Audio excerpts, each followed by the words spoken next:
Hello, everybody. How is everyone doing today?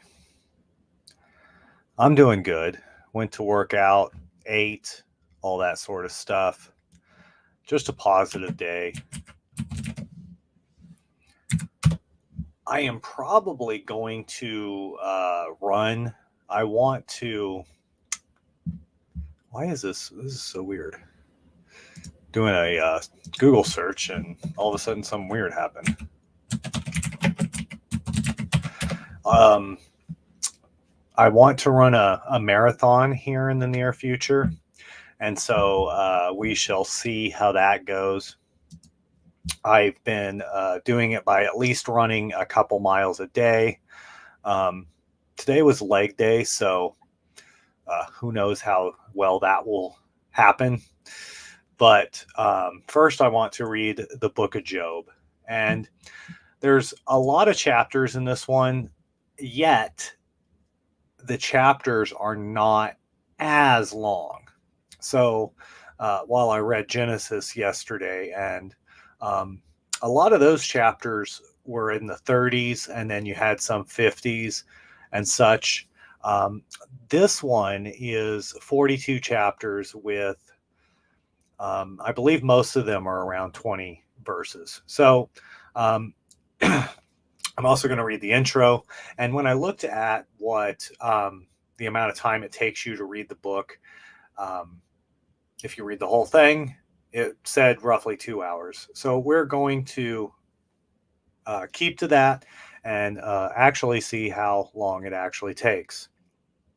So actually, one thing I wanted to say is I've been listening to the Latin rosary while I run for 30, because it takes 30 minutes, and to run 2 miles, it takes like 20 or so minutes. And I've actually been sort of getting into it. So, like to say the Hail Marys, you have Ave Maria, gratia plena, Dominicus tocum, benedicta tu in mulieribus, and benedictus fructus ventris tui, Jesus. Sancta Maria, Mater Dei, ora pro nobis peccatoribus, nunc et tora mortis nostrae. Amen. So I'm still, I think that's the first time I've actually vocally said it. I usually mouth the words because I have headphones in, so I can't hear myself saying it. That was really rough. So I'll have to keep practicing, and maybe eventually I'll do the whole thing in Latin instead of English.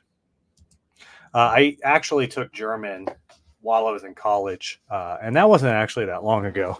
So it actually did help me in pronunciations on a lot of words, taking a different language. And I took Spanish at one point, French in high school.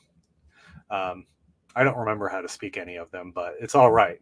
Let's get right down to it, and let's get into the book. I'm going to read the intro along with this. The intro is very short. So here we go. Let's pray before we get started. In the name of the Father, and the Son, and the Holy Spirit. Lord our God, we bless you as we come together to ponder the scriptures.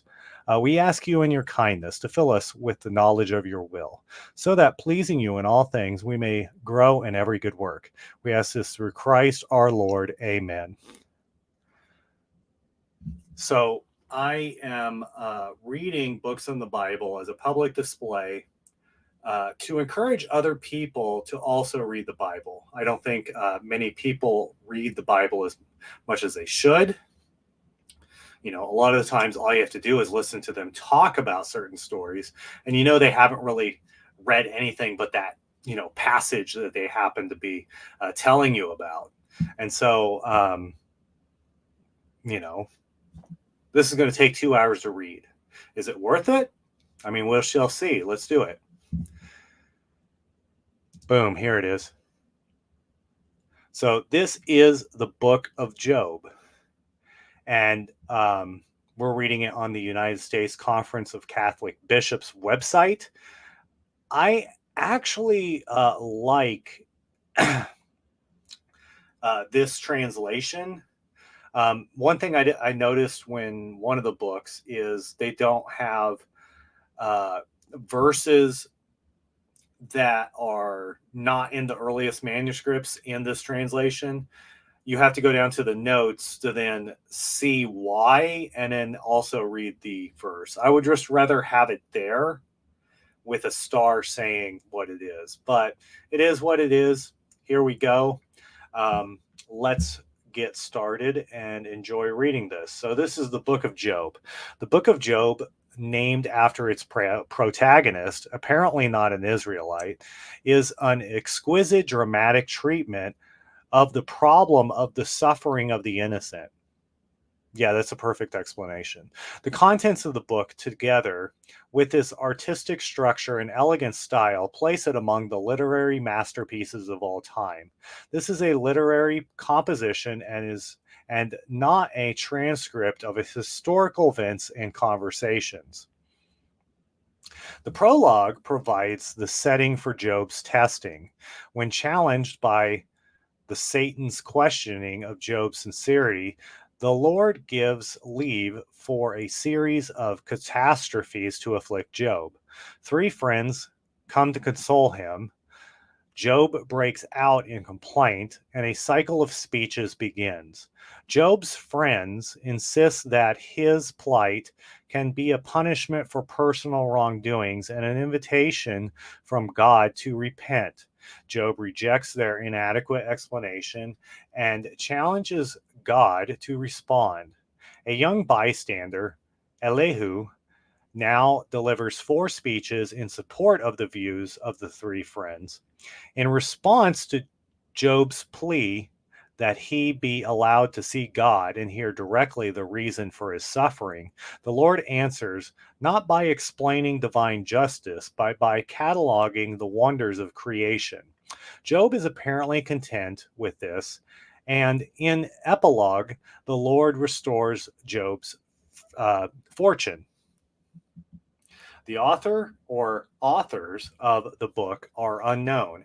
It is probably composed sometime between the 7th and 5th centuries BC. Its literary pattern, with speeches, prologue, and epilogue, disposed according to a studied plan, indicates that the purpose of the writing is didactic, but the lessons that the book teaches are not transparent, and different interpretations of the divine speeches and of the final chapter are possible. The book of Job does not definitively answer the problem of suffering of the innocent, but challenges readers to come to their own understanding. I want to know what this word is right here. How do you say it first? I was close. Intended to teach, particularly in having moral instruction as an interior motive. Okay. So as you can see here, there's 5, 6, 7, 8, 9 parts to this story. And honestly, like it was saying, it kind of reminds me as if you're reading like a Shakespearean play. So let's get right down to it.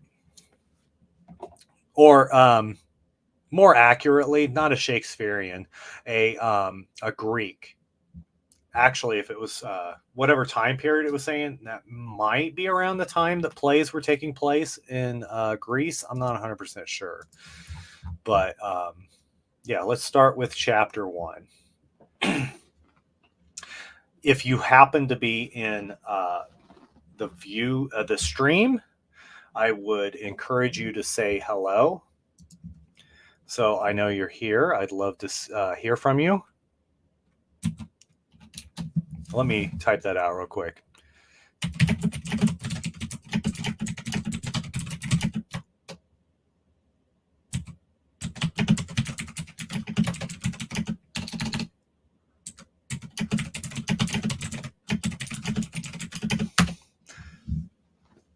There we go. Should I put that? Should I show that? That's probably good too, because some people might not be actually watching the comment section. Okay, so Chapter 1, Job. In the land of Uz, there was a blameless and upright man named Job, who feared God and avoided evil. 7 sons and 3 daughters were born to him, and he had 7,000 sheep, 3,000 camels, 500 yoke of ox, 500 she donkeys, and a very large household, so that he was greater than anyone in the East. His sons used to take turns giving feasts, sending invitations to their 3 sisters to eat and drink with them. And when each feast had run its course, Job would send for them and sanctify them, rising early and offering sacrifices for every one of them. For Job said, "It may be that my children have sinned and cursed God in their hearts." Job did this habitually.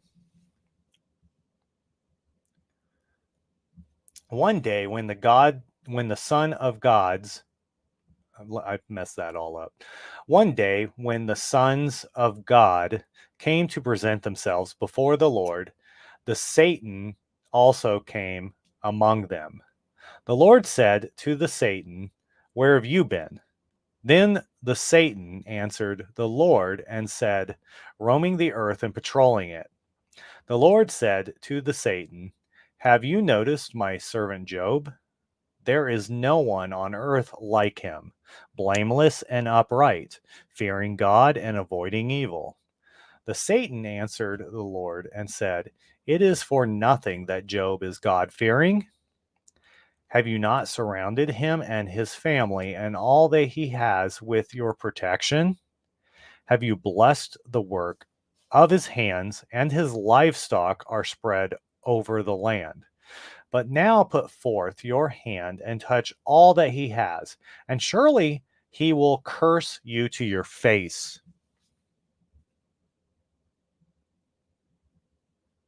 So the Lord said to the Satan, "Very well, all that he has in your power, only do not lay a hand on him." So the Satan went forth from the presence of the Lord. One day, while his sons and daughters were eating and drinking wine in the house of their eldest brother, a messenger came to Job and said, "The oxen were plowing and the donkeys grazing beside them, and the Sabeans carried them off in a raid. They put the servants to the sword, and I alone have escaped to tell you." He was still speaking when another came and said, "God's fire has fallen from heaven and struck the sheep and the servants and consumed them. I alone have escaped to tell you." He was still speaking when another came and said, "The Chaldeans formed 3 columns, seized the camels, carried them off, and put the servants to the sword. I alone have escaped to tell you." He was still speaking when another came and said, "Your sons and daughters were eating and drinking wine in the house of their eldest brother." And suddenly a great wind came from across the desert and smashed the 4 corners of the house. It fell upon the young people, and they are dead. I alone have escaped to tell you. Then Job arose and tore his cloak and cut off his hair. He fell to the ground and worshipped. He said, "Naked I came forth from my mother's womb, and naked shall I go back there. The Lord gave, and the Lord has taken away. Blessed be the name of the Lord." In all this, Job did not sin, nor did he charge God with wrong.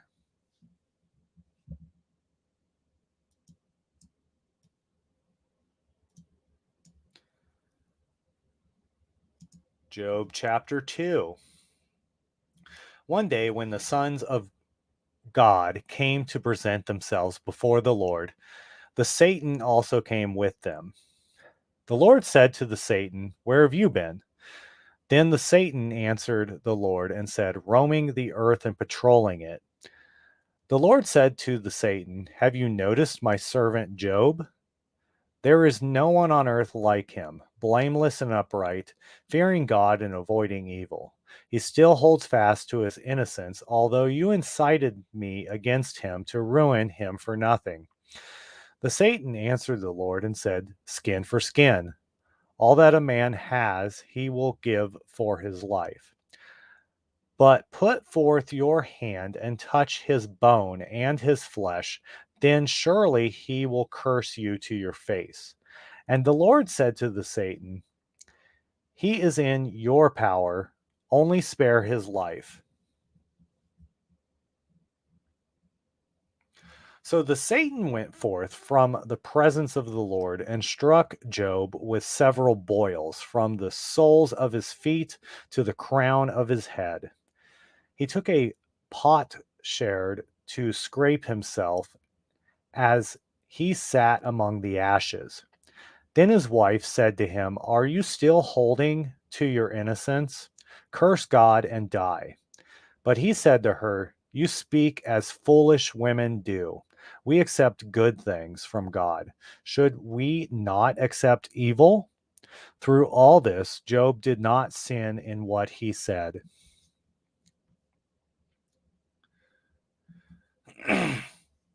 Now, when three of Job's friends heard all the misfortune that had come upon him, they set out each one from his own place. Eliphaz from Teman, Bildad from Shuh, and Zophar from Namath. They met and journeyed together to give him sympathy and comfort. But when at a distance they lifted up their eyes and did not recognize him, they began to weep aloud. They tore their cloaks and threw dust into the air over their heads. Then they sat down upon the ground with him 7 days and 7 nights, but none of them spoke a word to him, for they saw how great was his suffering. Oh, there it is. The video is distracting me with the mouse. After this, Job opened his mouth and cursed his day. Job spoke out and said, Perish the day on which I was born, the night when they said, The child is a boy. May that day be darkness. May God above not care for it. May light not shine upon it. May darkness and gloom claim it. Clouds settle upon it. Blackness of day affright it. May obscurity seize that night. May it not be counted among the days of the year, nor enter into the number of the months. May that night be barren. Let no joyful outcry greet it. Let them curse it who curse the sea, those skilled at disturbing Leviathan. May the stars of its twilight be darkened. May it look for daylight, but have none, nor gaze on the eyes of the dawn, because it did not keep shut the doors of the womb to shield my eyes from trouble. Why did I not die at birth, come forth from the womb and expire? Why did knees receive me, or breasts nurse me?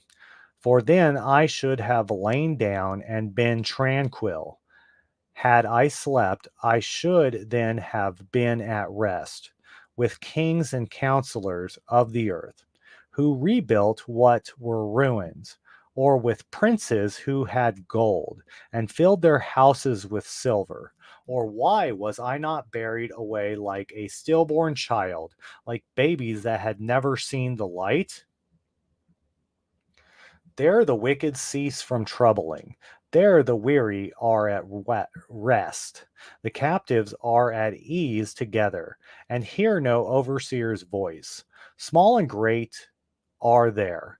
The servant is free from the master. Why is light given to the toilers, life to the bitter in spirit? They wait for death, and it does not come. They search for it more than for hidden treasures. They rejoice in it exultantly and are glad when they find the grave. A man whose path is hidden from him, one whom God has hemmed in. For to me, sighing comes more readily than food. My groans well forth like water, for what I feared overtakes me. What I dreaded comes upon me. I have no peace nor ease. I have no rest, for trouble has come.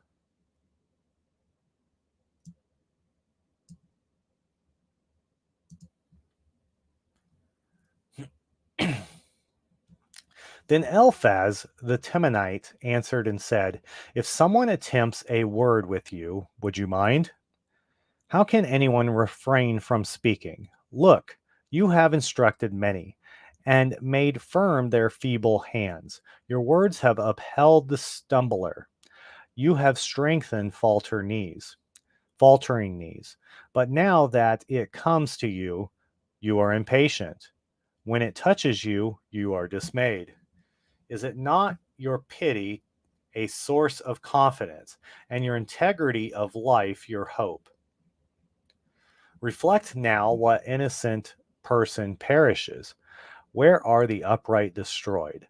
As I see it, those who plow mischief and sow trouble will reap them. By the breath of God they perish, and by the blast of his wrath they are consumed. Through the lion roars, through the king of beasts cries out, yet the teeth of the young lions are broken. The old lion perishes for lack of prey, and the cubs of the lioness are scattered. A world was steadily brought to me. My ear caught a whisper of it.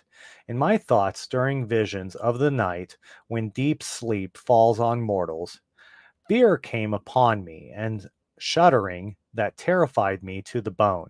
Then a spirit passed before me, and the hair of my body stood on end. It paused, but its likeness I could not recognize. A figure was before my eyes. In silence, I heard a voice. Can anyone be more in the right than God? Can mortals be more blameless than their Maker? Look, he puts no trust in his servants, and even with his messengers he finds fault. How much more with those who dwell in houses of clay, whose foundation is in the dust, who are crushed more easily than a moth. Morning or evening they may be shattered, unnoticed, they perish forever. The pegs of their tent are plucked up, they die without wisdom.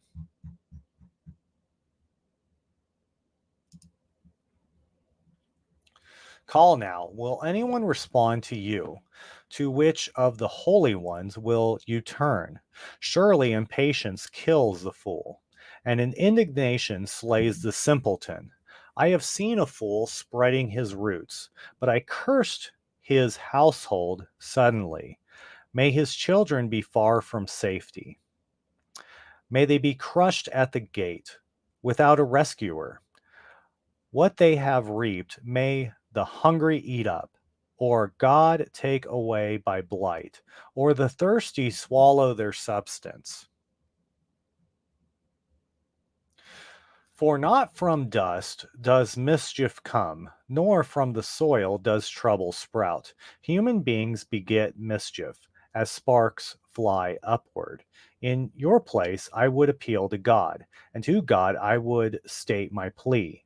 He does things great and unsearchable, things marvelous and innumerable. He gives rain upon the earth, and sends water upon the fields. He sets up the lowly on high, and those who mourn are raised to safety. He frustrates the plans of the cunning so that their hands achieve no success.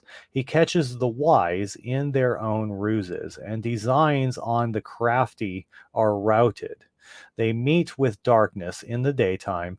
At noonday they grope as though it were night. But he saves the poor from the sword of their mouth, from the hand of the mighty. Thus the needy have hope, and iniquity closes its mouth.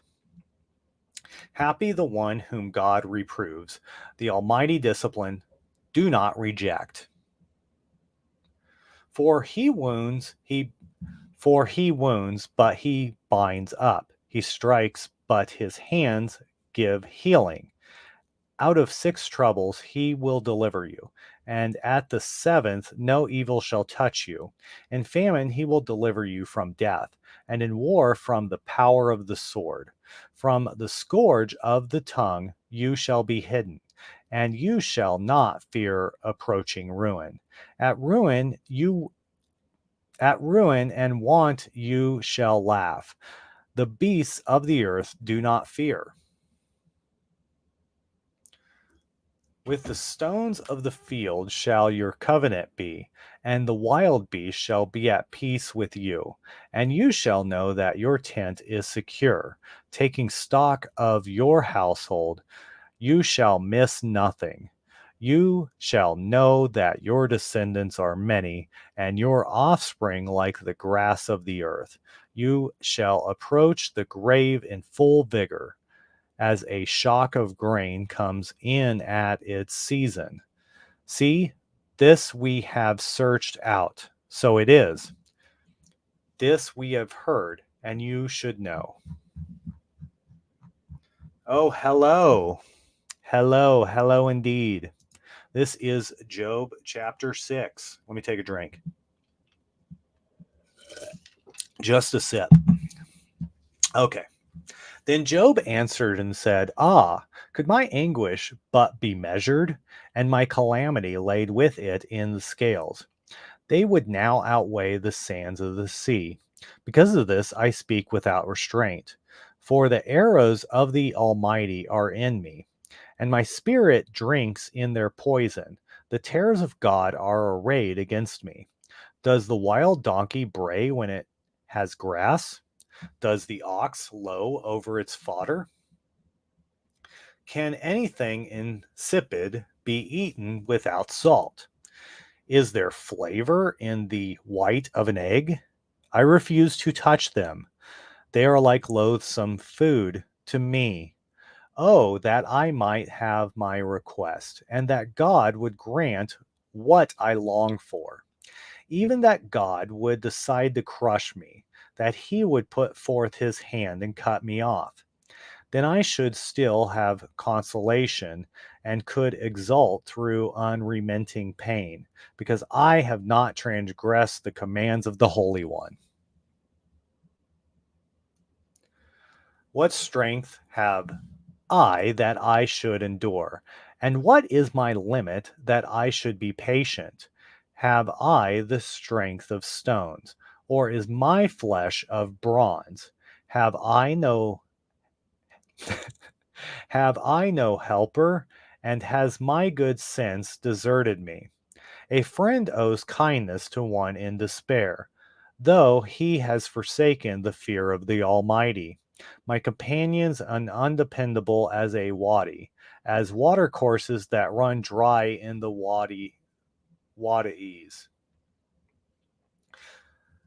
Though they may be black with ice and with snow heaped upon them, yet once they flow, they cease to be. In heat, they disappear from their place. Caravans wander from their routes. They go into the wasteland and perish. The caravans of Tema search. The companies of Sheba have hopes. They have disappointed. They are disappointed through they are confident. Though they are confident, they come there and are frustrated. It is thus that you have now become for me. You see a terrifying thing and are afraid. Have I said, give me something? Make a bribe on my behalf from your possessions, or deliver me from the hand of the enemy. Redeem me from oppressors. Teach me, and I will be silent. Make me understand how I have erred. How painful honest words can be, yet how unconvincing is your argument. Do you consider your words as proof, but the sayings of a degenerate man as wind? You would even cast lots for the orphan, and would barter over your friend. Come, now, give me your attention.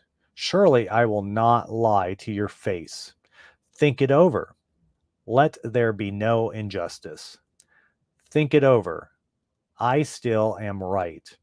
Is there ins- insincerity on my tongue, or cannot my taste discern falsehood? Oh, what's going on here? Motor functions with hand not working. Job chapter 7. Is it not life on earth a drudgery?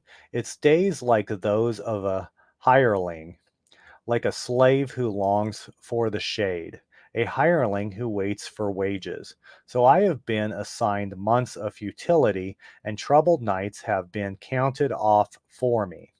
When I lie down, I say, when shall I rise? Then the night drags on. I am filled with restlessness until the dawn. My flesh is clothed with worms and scabs. My skin cracks and festers. My days are swifter than a weaver's shuttle. They come to, excuse me, they come to an end without hope. Remember that my life is like the wind. My eye will not see happiness again. The eye that now sees me shall no more behold me. When your eye is on me, I shall be gone. As a cloud dissolves and vanishes, so whoever goes down to Sheol shall not come up. They shall not return home again. Their place shall know them no more. My own utterance I will not restrain. I will speak in the anguish of my spirit. I will complain in the bitterness of my soul. I am the sea or the dragon, that you place a watch over me. When I say, my bed shall comfort me, my couch shall ease my complaint, then you frighten me with dreams and terrify me with visions, so that I should prefer strangulation and death rather than my existence. I waste away. I will not live forever. Let me alone, for my days are but a breath. What are human beings that you make much of them, or pay them any heed? You observe them every morning, and try them at every moment. How long before you look away from me and let me alone till I swallow my spit? If I sin, what do I do to you, or watcher of mortals? Why have you made me your target? Why should I be a burden for you? Why do you not pardon my offense, or take away my guilt? For soon I shall die in the dust, and should you seek me, I shall be gone.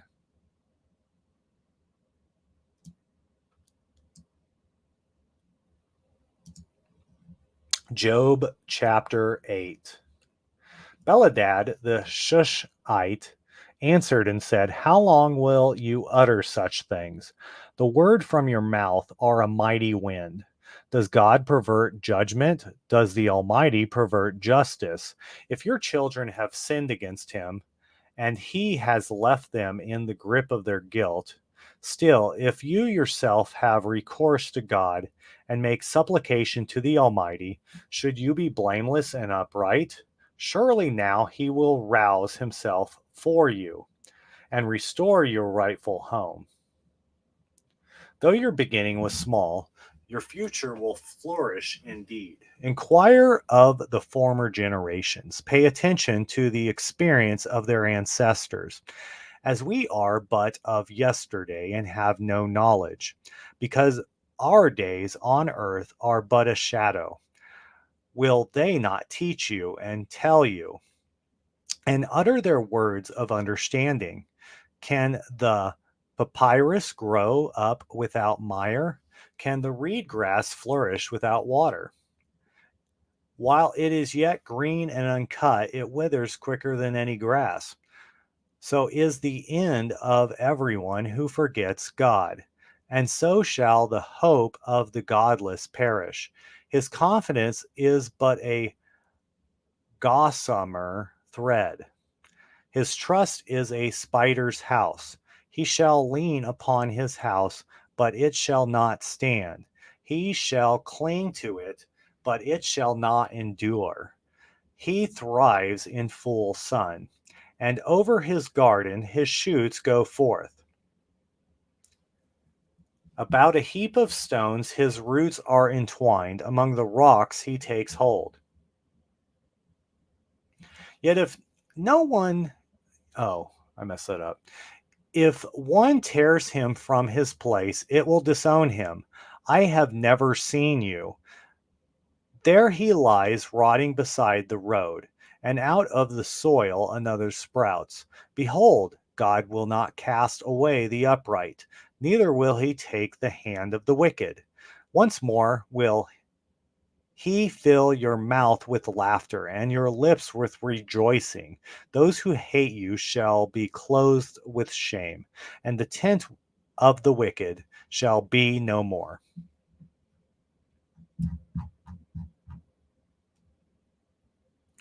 Job chapter 9.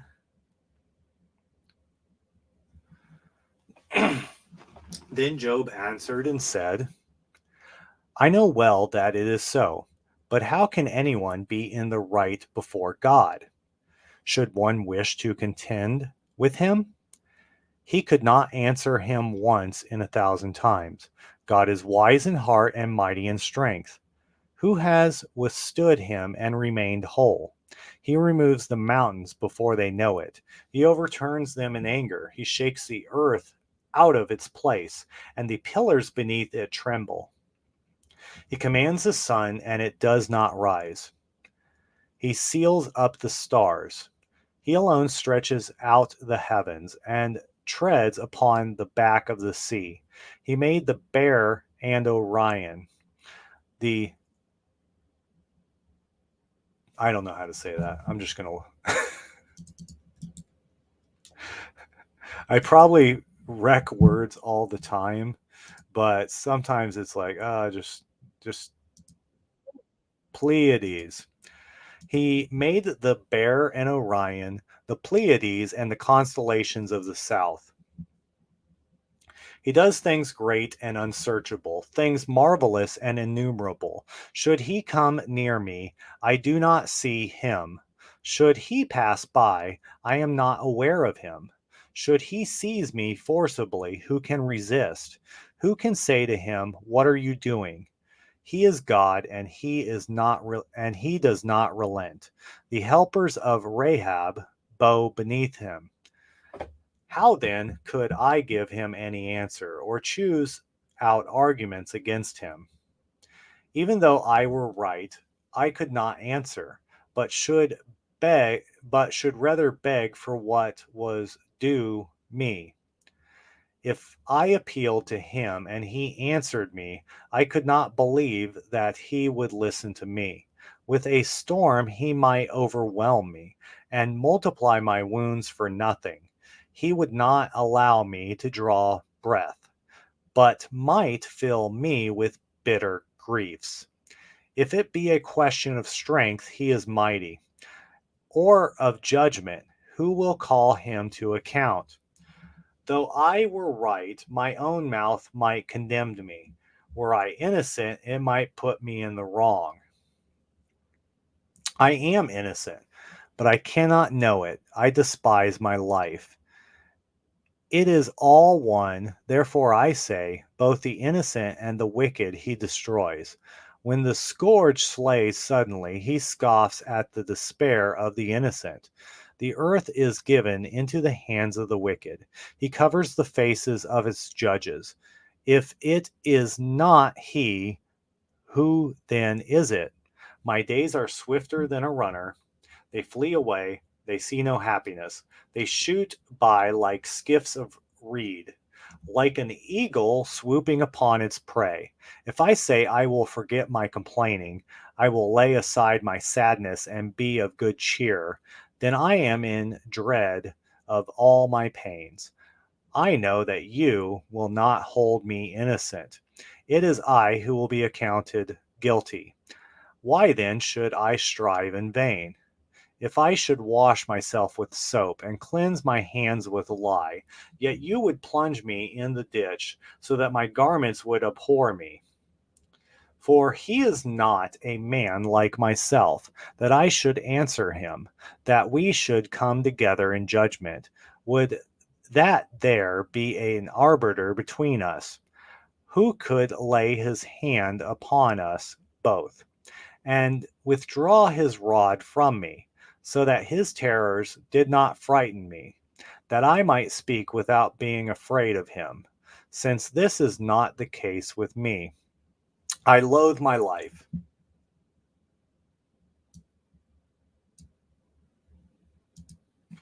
Job chapter 10. I will give myself up to complaint. I will speak with the bitterness of my soul. I will say to God, do not put me in the wrong. Let me know why you oppose me. It is a pleasure for you to oppress, to spurn the work of your hands, to shine on the plan of the wicked. Have have you eyes of flesh? Do you see as mortals see? Are your days like the days of a mortal? And are your years like a human lifetime? That you seek for guilt in me and search after my sins. Even though you know that I am not wicked, and that none can deliver me out of your hand. Your hands have formed me and fashioned me. Will they turn and destroy me? Oh, remember that you fashioned me from clay. Will you then bring me down to dust again? Did you not pour me out like milk and thicken me like cheese? With skin and flesh you clothe me, with bones and sinews knit me together. Life and love you granted me, and your providence has preserved my spirit. Yet these things have hidden in your heart. I know they are your purpose. If I should sin, you would keep a watch on me, and from my guilt you would not absolve me. If I should be wicked, alas for me. Even if righteous, I dare not hold up my head. Sated with shame, drenched in affliction, should it lift up, you hunt me like a lion. Repeatedly you show your wondrous power against me. You renew your attack upon me and multiply your harassment of me. In waves your troops come against me. Why then did you bring me forth from the womb? I should have died, and no eye have seen me.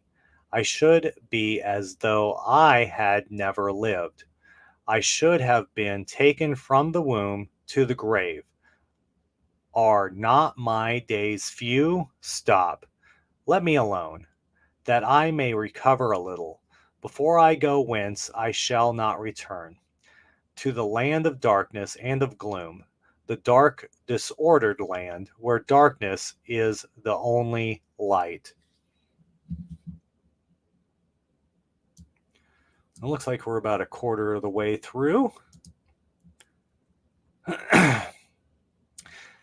And Zophar the Naamathite answered and said, should not many words be answered, or must the garrulous man necessarily be right? Shall your babblings keep others silent, and shall you deride and no one give rebuke? Shall you say, my teaching is pure, and I am clean in your sight? But oh, the God would speak and open his lips against you and tell you the secrets of wisdom, for good sense has two sides, so you might learn that God overlooks some of your sinfulness. Can you find out the depths of God, or find out the perfection of the Almighty? Is it higher than the heavens? What can you do? Is it deeper than Sheol? What can you know? Is it longer than the earth in measure, and broader than the sea? If he should seize and imprison, or call to judgment, who then could turn him back? For he knows the worthless and sees iniquity. Will he then ignore it? An empty head will gain understanding when a colt of a wild jackass is born human. If you set your heart aright and stretch out your hands toward him, if iniquity is in your hand, remove it, and do not let injustice dwell in your tent. Surely then you may lift up your face in innocence. You may stand firm and unafraid. For then you shall forget your misery. Like water that has ebbed away, you shall regard it. Then your life shall be brighter than the noonday. Its gloom shall become like the morning. And you shall be secure, because there is hope. You should look around you and lie down in safety. You shall lie down, and no one will disturb you. Many shall entreat your favor, but the wicked, looking on, shall be consumed with envy. Escape shall be cut off from them, their only hope, their last breath.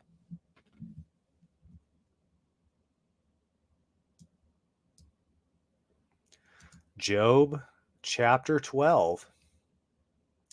Then Job answered and said, no doubt you are the people with whom wisdom shall die, but I have intelligence as well as you.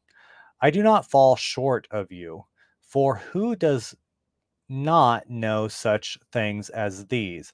I have become the sport of my neighbors, the one whom God answers when he calls upon him. The just, the perfect man, is a laughing stock. The undisturbed esteem my downfall is a disgrace, such as awaits unsteady feet. Yet the tents of robbers are prosperous, and those who provoke God are secure, whom God has in his power. But now ask the beasts to teach you, the birds of the air to tell you, or speak to the earth to instruct you, and the fish of the sea to inform you. Which of all these does not know that the hand of God has done this? In his hand is the soul of every living thing, and the life breath of all mortal flesh. Does not the ear judge words as the mouth tastes food? So with old age is wisdom, and with length of days understanding. With him are wisdom and might. His are counsel and understanding. If he knocks a thing down, there is no rebuilding. If he imprisons, there is no release. He holds back the waters, and there is drought. He sends them forth, and they overwhelm the land. With him are strength and prudence. The misled and the misleaders are his. He sends counselors away barefoot, makes fools of judges. He loosens the belt of kings, ties a waistcloth on their loins. He sends priests away barefoot, leads the powerful astray. He silences the trusted adviser, takes discretion from the elders. He pours shame on nobles. The waistband of the strong he loosens. He uncovers deep things from the darkness, brings the gloom into the light. He makes nations great and destroys them. He spreads peoples abroad and abandons them. He takes understanding from the leaders of the land, makes them wander in a pathless desert. They grope in the darkness without light. He makes them wander like drunkards. Job chapter 13. All this my eye has seen, my ear has heard and perceived it. What you know, I also know. I do not fall short of you. But I would speak with the Almighty. I want to argue with God. But you gloss over falsehoods. You are worthless physicians, every one of you. Oh, that you would be altogether silent, that for you would be wisdom. Hear now my argument, and listen to the accusations from my lips. It is for God that you speak falsehood? Is it for him that you utter deceit? Is it for him that you show partiality? Do you make accusations on behalf of God? Will it be well when he shall search you out? Can you deceive him as you do a mere human being? He will openly rebuke you if in secret you show partiality. Surely his majesty will frighten you. Majesty. Surely his majesty will frighten you, and dread of him fall upon you. Your reminders are ashy maxims, your fabrications mounds of clay. Be silent, let me alone that I may speak. No matter what happens to me, I will carry my flesh between my teeth and take my life in my hand. Slay me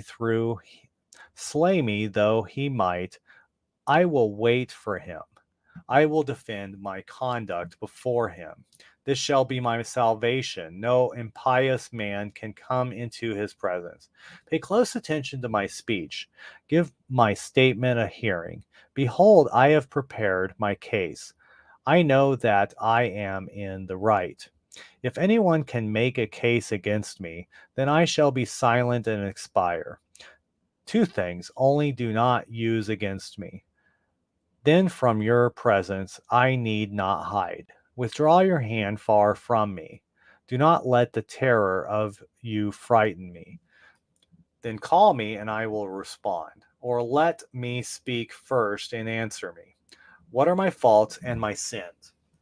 My misdeed, my sin, make known to me. Why do you hide your face and consider me your enemy? Will you harass a wind-driven leaf or pursue a withered straw? For you draw up bitter indictments against me and punish in me the faults of my youth. You put my feet in the stocks, and you you watch all my paths and trace out all my footsteps. Though I wear out like a leather bottle, like a garment the moth has consumed. Job chapter 14. Man born of woman is short-lived and full of trouble, like a flower that springs up and fades, swift as a shadow that does not abide. Upon such a one will you set your eyes. Bring me into judgment before you? Can anyone make the unclean clean? No one can. Since his days are determined, you know the number of his months. You have fixed the limit which he cannot pass. Look away from him and let him be, while, like a hireling, he completes his day. For a tree there is hope. If it is cut down, it will sprout again. Its tender shoots will not cease, even though its root grow old in the earth and its stump die in the dust. Yet at the first whiff of water it sprouts and puts forth branches like a young plant. When a man dies, all vigor leaves him. When a mortal expires, where then is he? As when the waters of a lake fail, or a stream shrivel and dries up, so mortals lie down, never to rise, until the heavens are no more, and they shall not awake, nor be roused out of their sleep. Oh, that you would hide me in Sheol, shelter me till your wrath is past. Fix a time to remember me. If a man were to die and live again, all the days of my drudgery I would wait for my relief to come. You would call, and I would answer you. You would long for the work of your hands. Surely then you would count my steps, and not keep watch for sin in me. My misdeeds would be sealed up in a pouch, and you would cover over my guilt. Mountains fall and crumble, rocks move from their place, and water wears away stone. and floods wash away the soil of the land. So you destroy the hope of mortals. You prevail once for all against them, and they pass on. You dismiss them with changed appearance. If their children are honored, they are not aware of it, or if disgrace, they do not know about it, them. Only for themselves their pain, only for themselves their mourning.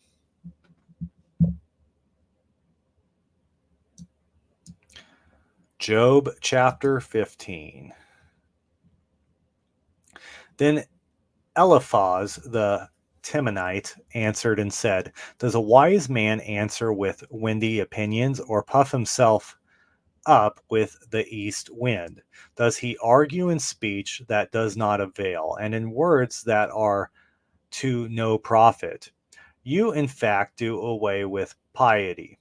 You lessen devotion toward God, because your wickedness instructs your mouth, and you choose to speak like the crafty.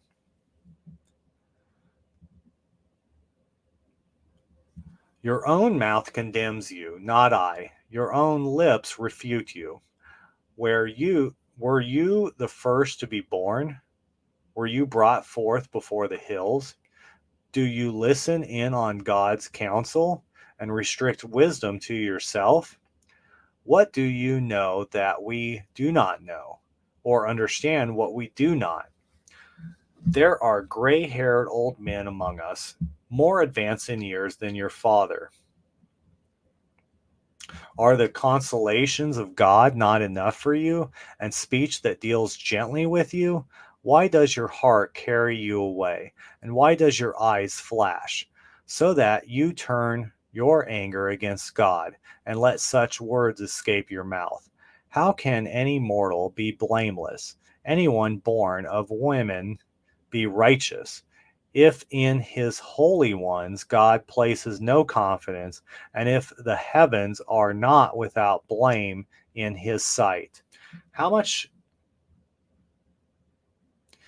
less so is the abominable and corrupt people who drink in iniquity like water. I will show you, if you listen to me, what I have seen I will tell, what the wise relate, and have not contradicted since the days of their ancestors, to whom alone the land was given, when no foreigner moved among them.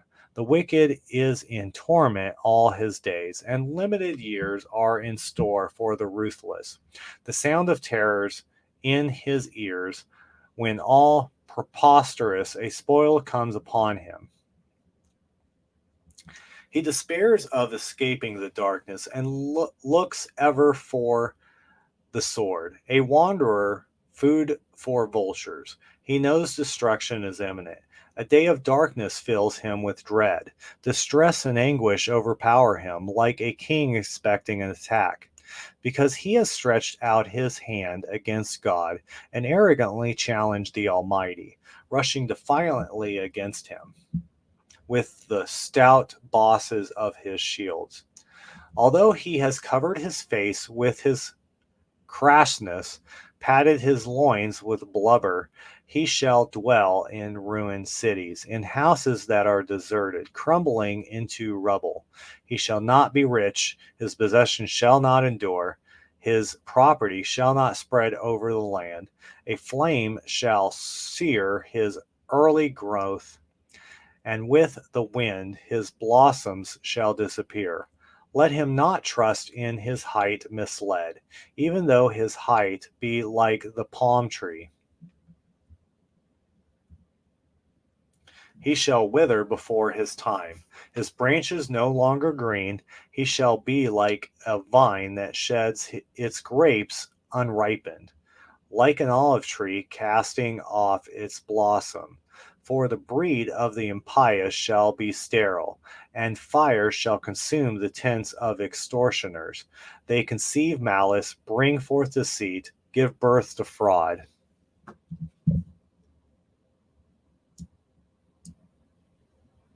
Job chapter 16. Then Job answered and said, I have heard this sort of things many times. Troublesome comforters, all of you. Is there no end to windy words? What sickness makes you rattle on? I also could talk as you do. You were in my place. I could declaim over you, or wag my head at you. I could strengthen you with talk. With mere chatter, give relief. If I speak, my pain is not relieved. If I stop speaking, nothing changes. But now he has exhausted me. You have stunned all my companions. You have shriveled me up. It is a witness. My gauntness arises up to testify against me. His wrath tears and assails me. He gnashes his teeth against me. My enemies looks daggers at me. They gape at me with their mouths. They strike me on the cheek with insults. They are all enlisted against me. God has given me over to the impious. Into the hands of the wicked he has cast me. I was in peace, but he dislodged me, seized me by the neck, dashed me to pieces. He has set me up for a target. His arrows strike me from all directions. He pierces my sides without mercy, pours out my gall upon the ground. He pierces me thrust upon thrust, rushes at me like a warrior. I have sewn sackcloth on my skin, laid my horn low in the dust. My face is inflamed with weeping. Darkness covers my eyes. Although my hands are free from violence, and my prayer sincere, O earth, do not cover my blood, nor let my outcry come to rest. Even now my witness is in heaven. My advocate is on high. My friend it is who wronged me. My friends it is who wronged me. Before God my eyes shed tears, that justice may be done for a mortal with God, as for a man with his neighbor. For my years are numbered, and I go the road of no return.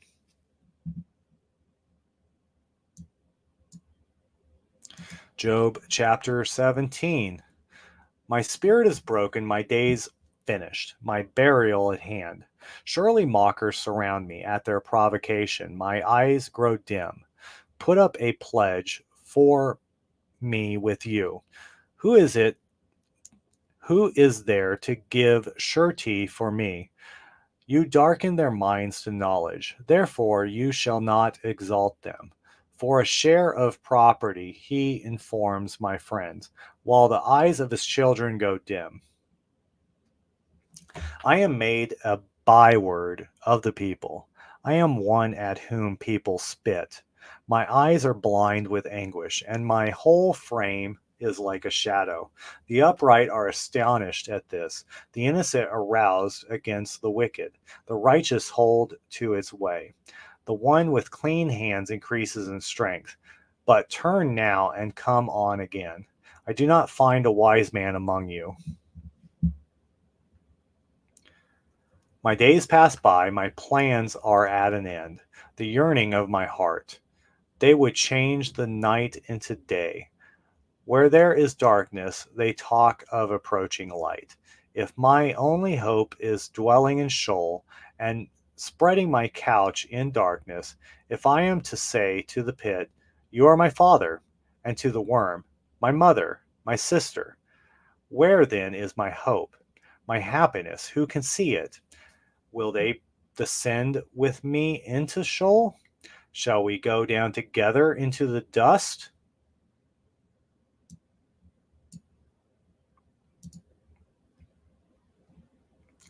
Then Bildad the Shuhite answered and said, When will you put an end to words? Reflect, and then he can have discussion. Why are we accounted like beasts, equal to them in your sight?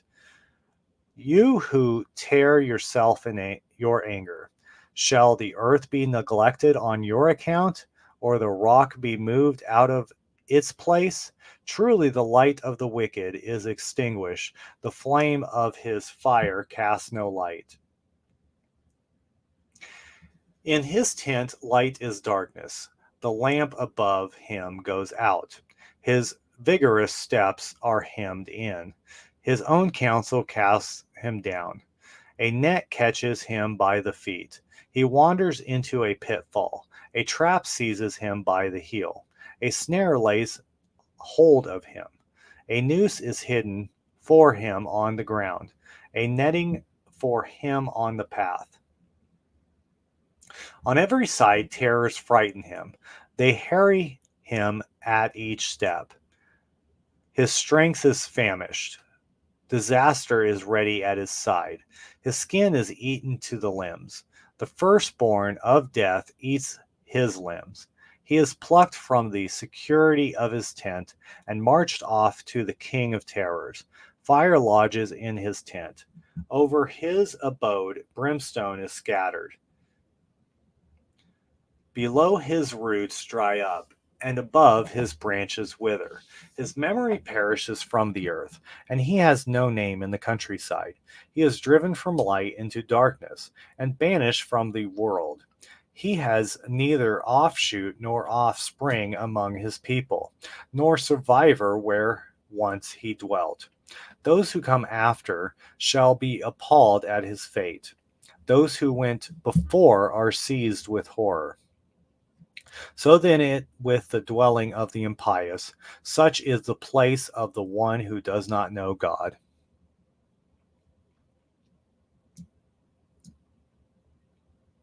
Job chapter 19.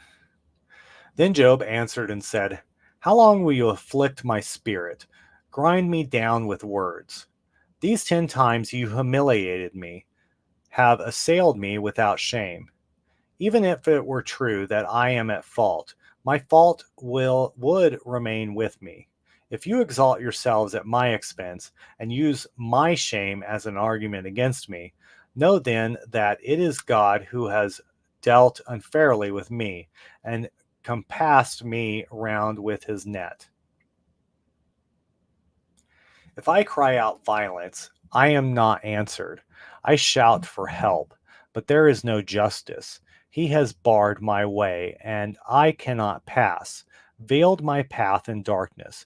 He has stripped me of my glory, taken the diadem from my brow. He breaks me down on every side, and I am gone. He has uprooted my hope like a tree. He has kindled his wrath against me. He counts me one of his enemies. His troops advanced as one. They build up their road to attack me, encamp around my tent. My family has withdrawn from me. My friends are wholly estranged. My relatives and companions neglect me. My guests have forgotten me. Even my maidservants consider me a stranger. I am a foreigner in their sight. I call my servant, but he gives no answer. Though I plead aloud with him, my breath is abhorrent to my wife. I am loathsome to my very children. Even young children despise me. When I appear, they speak against me. All my imitate fr- all my imi- all my imi- I keep wanting to say it the same exact wrong way every time. All my intimate friends hold me in horror. Those whom I love have turned against me. My bones cling to my skin, and I have escaped by the skin of my teeth. Pity me, you my friends, for the hand of God has struck me. Why do you pursue me like God, and prey insatiably upon me? Oh, would that my words were written down? Would that they were inscribed in record? That with a iron chisel and with lead they were cut in the rock forever? As for me, I know that my vindicator lives, and that he will at last stand forth upon the dust. This will happen when my skin has been stripped off, and from my flesh I will see God. I will see for myself. My own eyes, not another's, will behold him. My inmost being is consumed with longing. But you who say, how shall we persecute him, seeing that the root of the matter is found in him? Be afraid of the sword for yourselves. For the anger is a crime deserving the sword, that you may know that there is a judgment.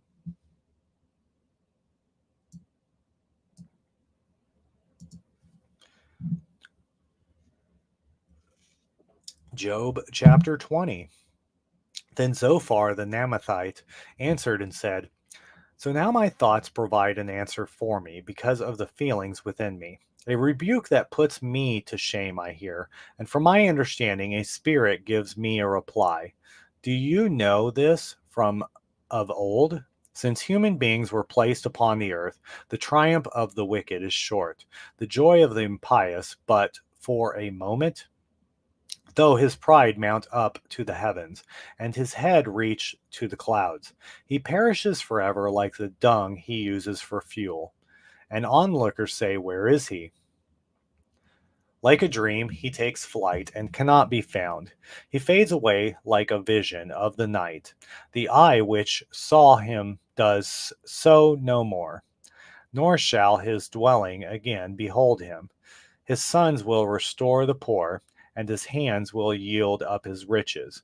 Though his bones are full of youthful vigor, it shall lie with him in the dust. Though wickedness is sweet in his mouth, and he hides it under his tongue. Though he retains it and will not let it go, but keeps it still within his mouth, yet in his stomach the food shall turn. It shall be venom of asps inside him. The riches he swallowed, he shall vomit up. God shall make his belly disgorge them. The poison of asps he shall drink in. The viper's fangs shall slay him. He shall see no streams of oil, no torrents of honey or milk. He shall give back his grains never used, like his profit from trade never enjoyed, because he has oppressed and neglected the poor, and stolen a house he did not build. For he has known no quiet in his greed. In his treasure he cannot save himself. None of his survivors will consume it. Therefore his prosperity shall not endure. When he has more than enough, distress shall be his. Every sort of trouble shall come upon him. When he has filled his belly, God shall send against him the fury of his wrath, and rain down his missiles upon him. Should he escape an iron weapon, a bronze bow shall pierce him through. The dart shall come out of his back, a shining point out of his gallbladder. Terrors fall upon him. Complete darkness is in store for his treasured ones. A fire unfanned shall consume him. Any survivor in his tent shall be destroyed. The heavens shall reveal his guilt, and the earth rise up against him. The flood shall sweep away his house. Torrents in the day of God's anger. This is the portion of the wicked, the heritage appointed him by God. Job chapter 21. Then Job answered and said, at least listen to my words, and let that be a consolation you offer. Bear with me while I speak, and after I have spoken, you can mock. Is my complaint toward any human being? Why should I not be impatient? Look at me and be appalled. Put your hands over your mouths. When I think of it, I am dismayed. I want to see if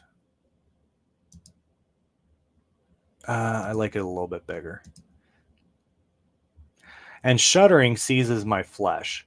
Why do the wicked keep on living? Grow old, become mighty in power? Their progeny is secure in their sight. Their offspring are before their eyes. Their homes are safe without fear, and the rod of God is not upon them.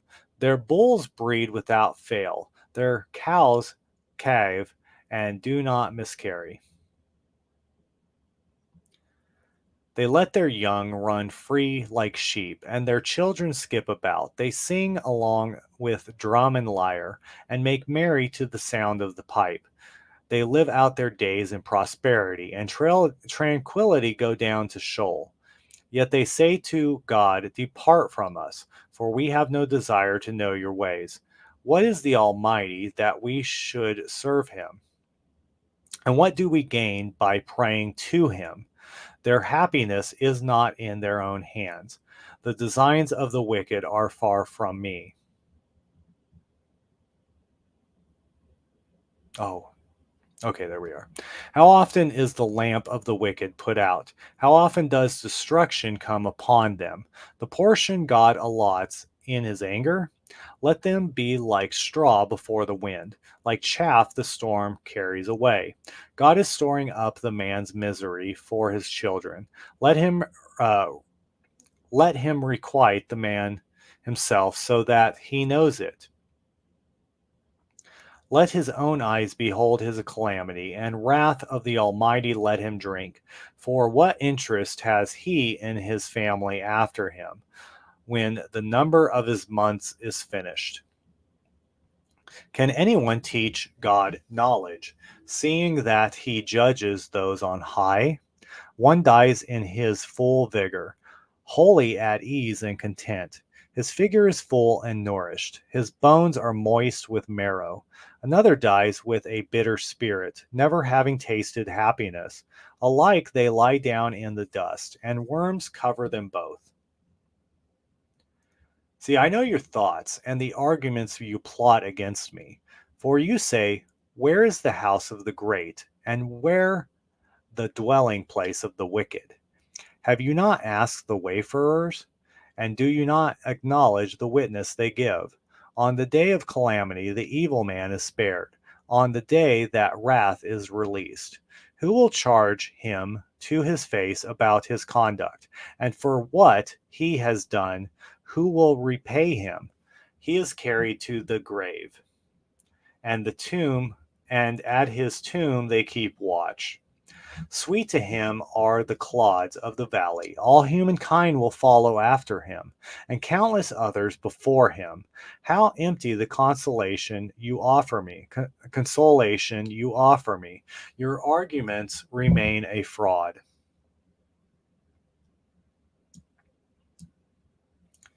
Halfway through. Job chapter 22.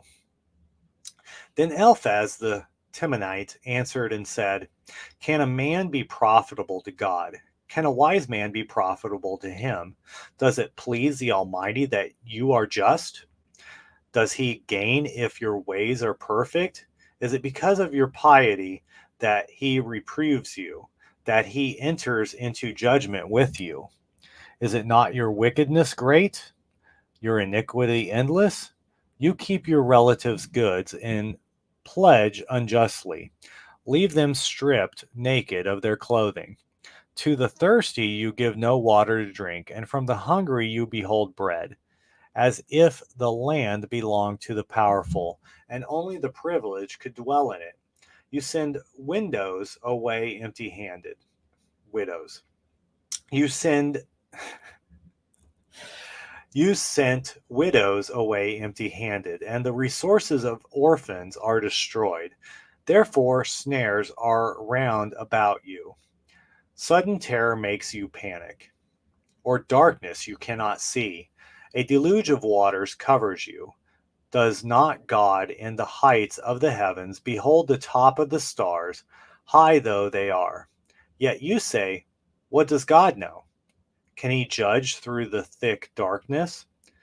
Clouds hide him so he cannot see, as he walks around the circuit of the heavens. Do you indeed keep to the ancient way, trodden by the worthless? They are snatched before their time, their foundations a river swept away.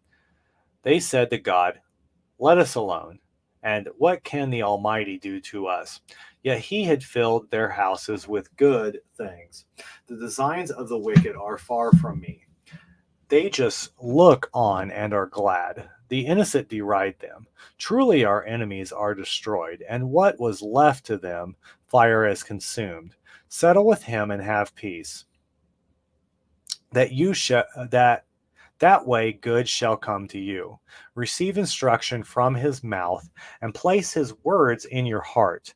If you return to the Almighty, you will be restored. If you put iniquity far from your tent and treat raw gold as dust, the fine gold of Ophir as pebbles in the wadi, then the Almighty himself shall be your gold and your sparkling silver.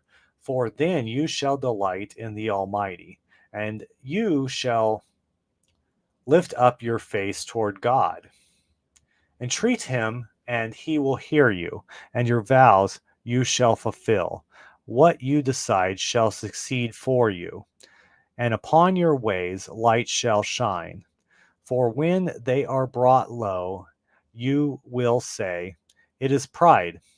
You downcast eyes, he saves. You will deliver whoever is innocent. You shall be delivered if your hands are clean.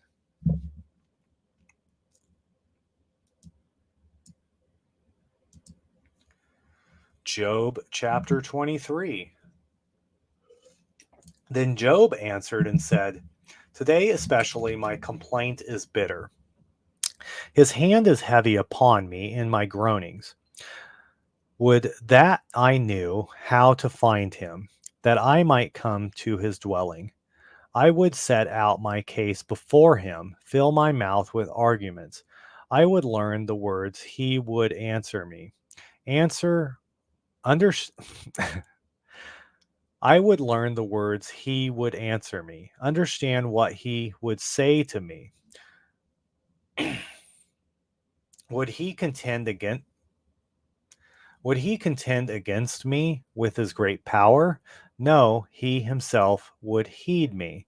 There is an upright man might argue with him, and I would once and for all be delivered from my judgment. But if I go east, he is not there, or west, I cannot perceive him. The north enfolds him, and I cannot catch sight of him. The south hides him, and I cannot see him. Yet he knows my way.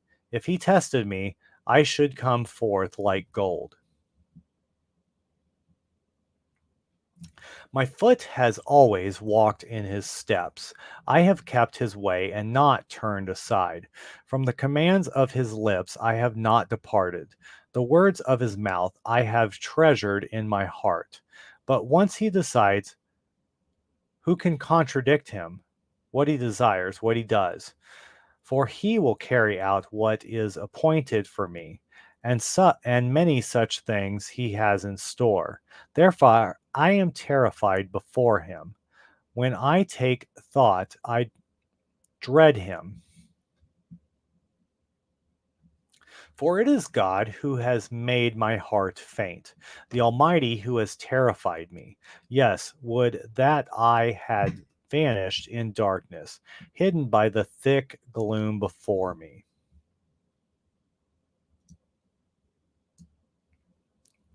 Job chapter 24.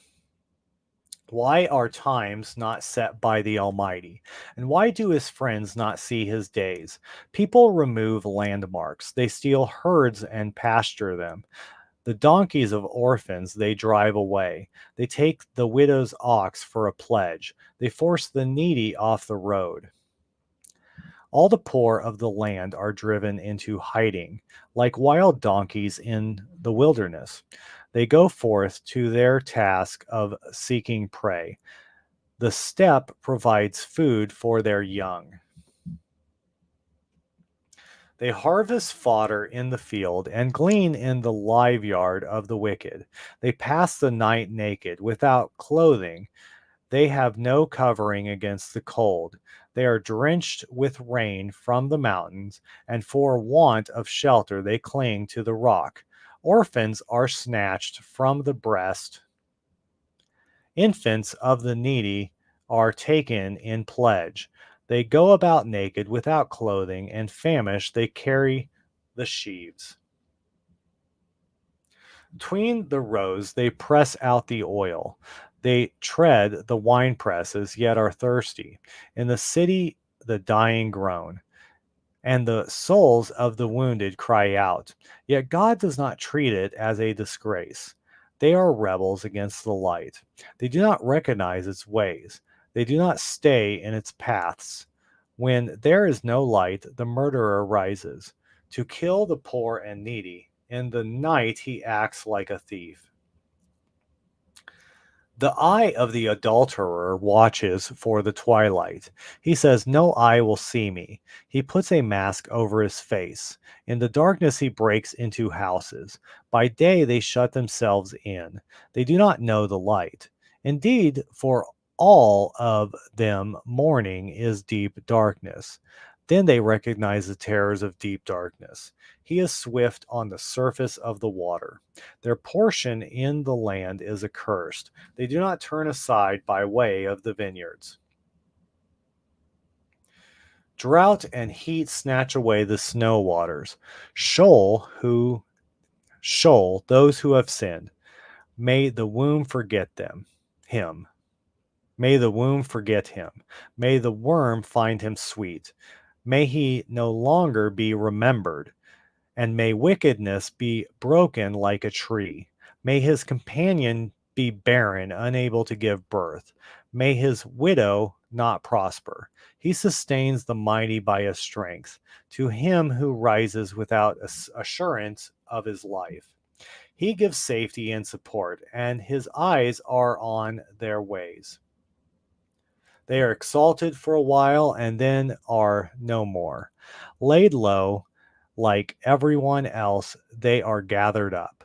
Like ears of grain, they shrivel. If this be not so, who can make me a liar and reduce my words to nothing?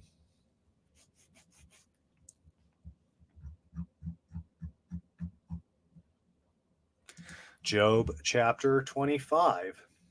Then Bilead the Shuhite answered and said, "Dominion and dread are his who brings without harmony in his heavens.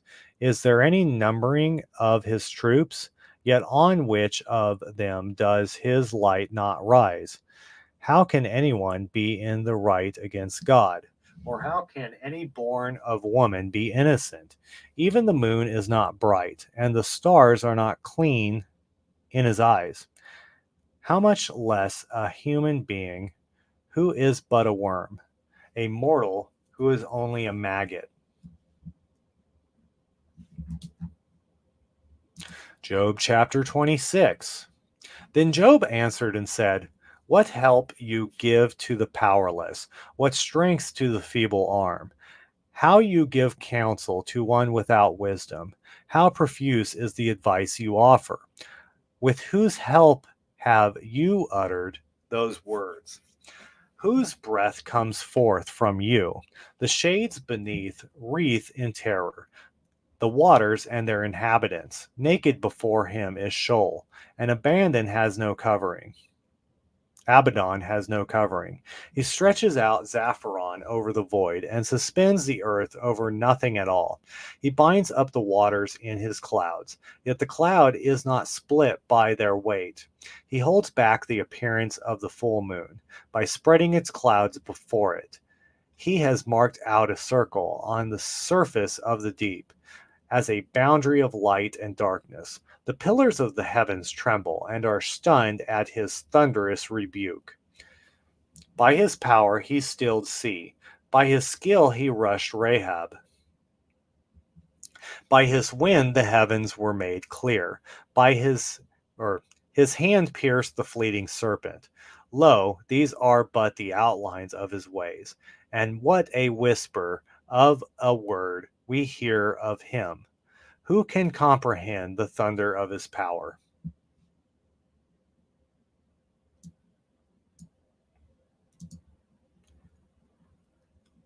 Job took up his theme again and said, "As God lives, who takes away my right, the Almighty, who has made my life bitter.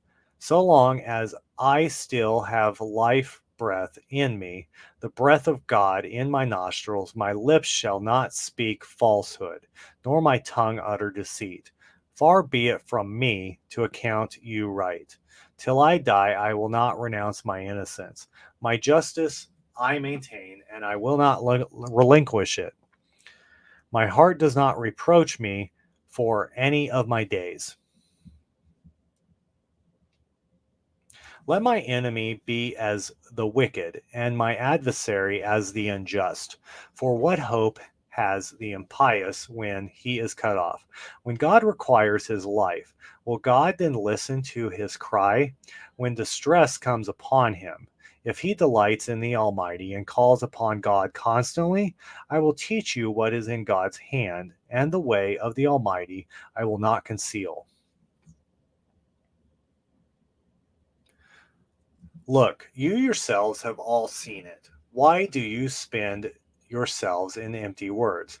This is the portion of the wicked with God. The heritage oppressors receive from the Almighty. Though his children be many, the sword awaits them. His descendants shall want for bread. His survivors shall be buried in death. Their widows shall not weep.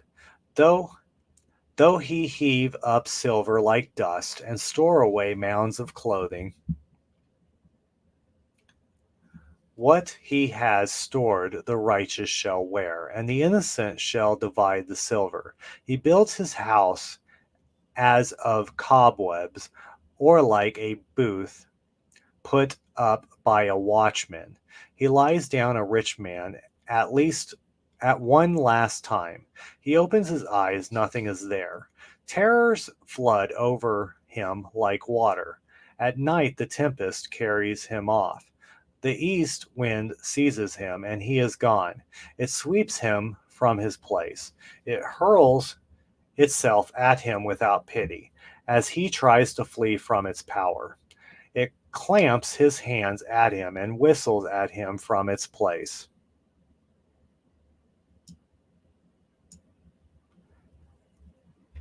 Job chapter 28. There is indeed a mine for silver, and a place for refining gold. Iron is taken from the earth, and copper smelted out of stone. He sets a boundary for the darkness. The farthest confines he explores. He breaks open a shaft far from habitation. Unknown to human feet, suspended far from people, they sway.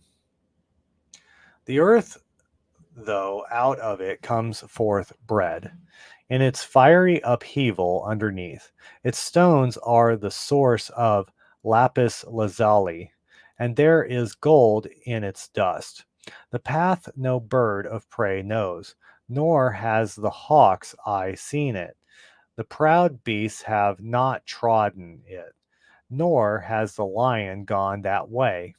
He has set his hand to the flinty rock, and overturns the mountains at their root. He splits channels in the rocks. His eyes behold all that is precious.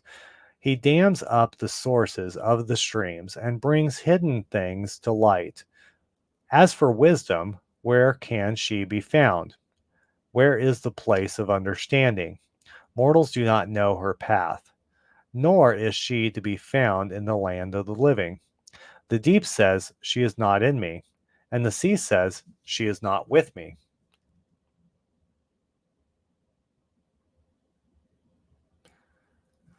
Solid gold cannot purchase her, nor can her price be paid with silver. She cannot be bought with gold of Ophir, with precious onyx or lapis lazuli. Gold or crystal cannot equal her, nor can golden vessels be exchanged for her. Neither coral nor crystal should be thought of. The value of wisdom surpasses pearls. Ethiopian topaz does not equal her, nor can she be weighed out of nor can she be weighed out for pure gold. As for wisdom, where does she come from? Where is the place of understanding? She is hidden in the eyes of every living thing. Even from the birds of the air she is concealed. Add on, the deaf say, only by rumor have we heard of her, but God understands the way to her. It is he who knows her place, for he beholds the ends of the earth and sees all that is under the heavens. When he weighed out the wind and measured out the waters, when he made a rule for the rain and a path for the thunderbolts, then he saw wisdom and appraised her, established her, and searched her out. And to the mortals he said, see, the fear of the Lord is wisdom, and avoiding all evil is understanding.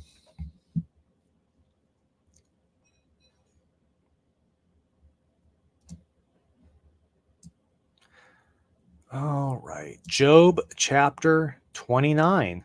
Job's final summary of his cause.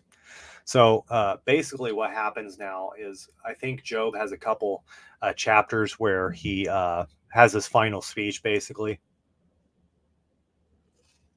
And then he's actually going to get a response from God. And then basically, there's an ending. Job chapter 29. Job took up his theme again and said, oh, that I were as in the months past, as in the days when God watched over me, while he kept his lamp shining above my head, and by his light I walked through darkness, as I was in my flourishing days, when God sheltered my tent, when the Almighty was still with me, and my children were round about me, when my footsteps were bathed in cream, and the rock flowed with streams of oil. Whenever I went out to the gate of the city and took my seat in the square, the young men saw me and withdrew. The elders rose up and stood. Officials refrained from speaking and covered their mouths with their hands. The voice of the princes were silenced, and their tongues stuck to the roofs of their mouths. The ear that heard blessed me, and the eye that saw acclaimed me. For I rescued the poor who cried out for help, the orphans and the unassisted. The blessing of those in extremity came upon me, and the heart of the widow I made joyful. I wore my righteousness like a garment. Justice has my robe and my turban. I was eyes to the blind, and feet to the lame was I. I was a father to the poor. The complaint of the stranger I pursued. And I broke the jaws of the wicked man. From his teeth I forced the prey. I said, in my own nest I shall grow old. I shall multiply years like the phoenix. My root is spread out of the waters. The dew rests by night on my branches. My glory is fresh within me, and my bough is renewed in my hand. For me they listened and waited. They were silent for my counsel. Once I spoke, they said no more, but received my pronouncement drop by drop. They waited for me as for the rain. They drank in my words like the spring rains. When I smiled on them, they could not believe it. They would not let the light of my face be dimmed. I decided their course and sat at their head. I lived like a king among the troops, like one who comforts mourners.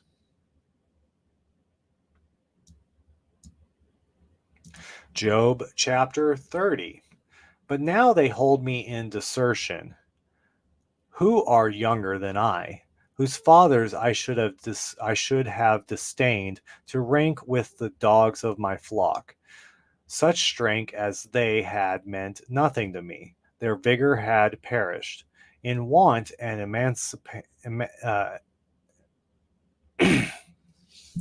want and emaciating hunger, they fled to the parched lands, to the desolate wasteland by night. They plucked saltwort and shrubs. The root of the broom plant were their food. They were banished from the community with an outcry like that against a thief, to dwell on the slopes of the wadis, in caves of sand and stone. Among the brushes they brayed, under the nettles they huddled together. Irresponsible of no account, they were driven out of the land. Yet now they sing of me in mockery. I have become a byword among them. They abhor me, they stand aloof. They do not hesitate to spit in my face. Because he has loosened my bowstring and afflicted me, they have thrown off restraint in my presence. On my right, the young rabble rise up. They trip my feet. They build their approaches for my ruin. They tear up my path. They promote my ruin. No helper is there against me. As though a wide breach they advance. Amid the uproar they come on in waves. Terror roll over me. My dignity is driven off like the wind, and my well-being vanishes like a cloud. And now my life ebbs away from me. Days of affliction have taken hold of me. At night he pierces my bones. My sinews have no rest. With great difficulty I change my clothes. The collar of my tunic fits around my waist. He has cast me into the mire. I have become like dust and ashes. I cry to you, but you do not answer me. I stand, but you take no notice. You have turned into my tormentor, and with your strong hand you attack me. You rise me up and drive me before the wind. I am tossed about the tempest. Indeed, I know that you will return me to death, to the house destined for everyone alive. Yet should not a hand be held out to help a wretched person in distress? Did I not weep for the hardships of others? Was not my soul grieved for the poor? Yet when I looked for good, evil came, and when I expected light, darkness came. My inward parts seethe, and I will not be stilled. My days of affliction have overtaken me. I will go about in gloom without the sun. I rise in the assembly and cry for help. I have become a brother to jackals, a companion of ostriches. My blackened skin falls away from me. My very frame is scorched by the heat. My lyre is turned to mourning, and my reed pipe to sounds of weeping.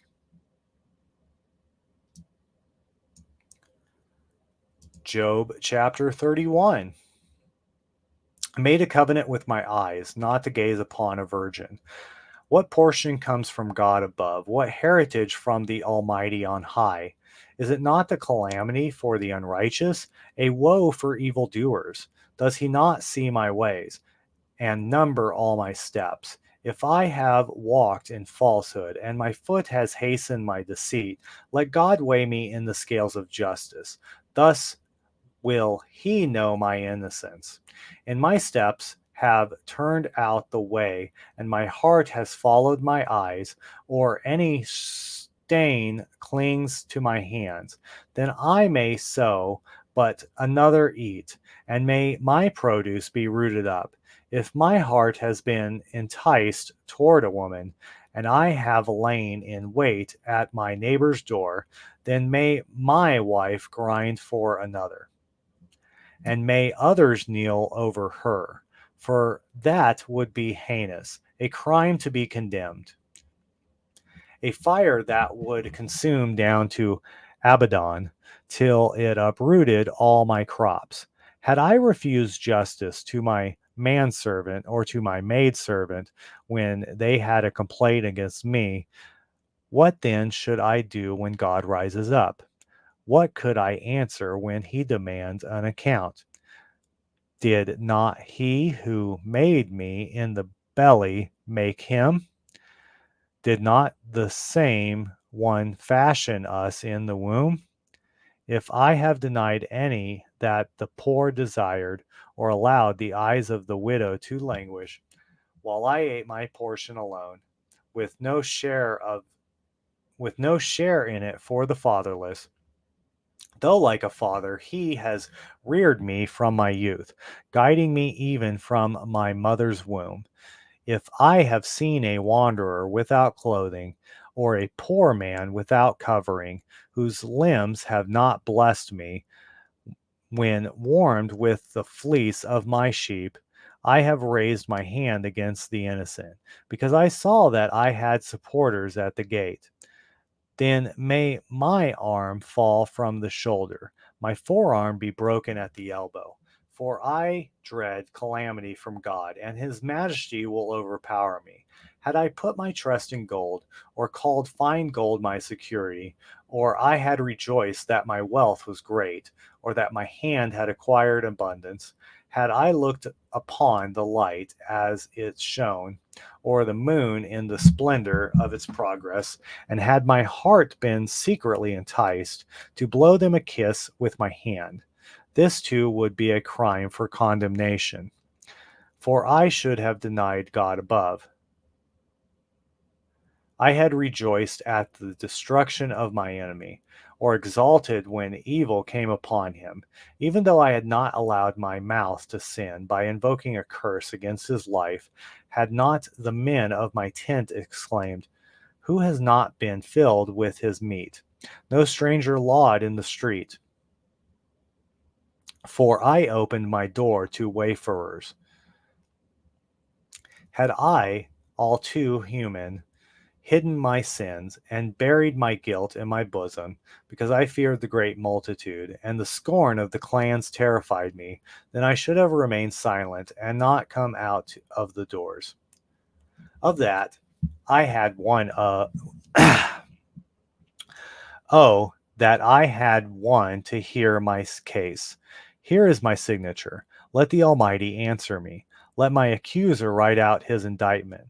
Surely I should wear it on my shoulder, or put it on me like a diadem. Of all my steps I should give him an account. Like a prince I should present myself before him. If my land has cried out against me, till its furrows wept together. If I have eaten its strength without payment, and grieved the hearts of its tenants, then let the thorns grow instead of wheat, and stinkweed instead of barley. The words of Job are ended. Oh, we're getting close.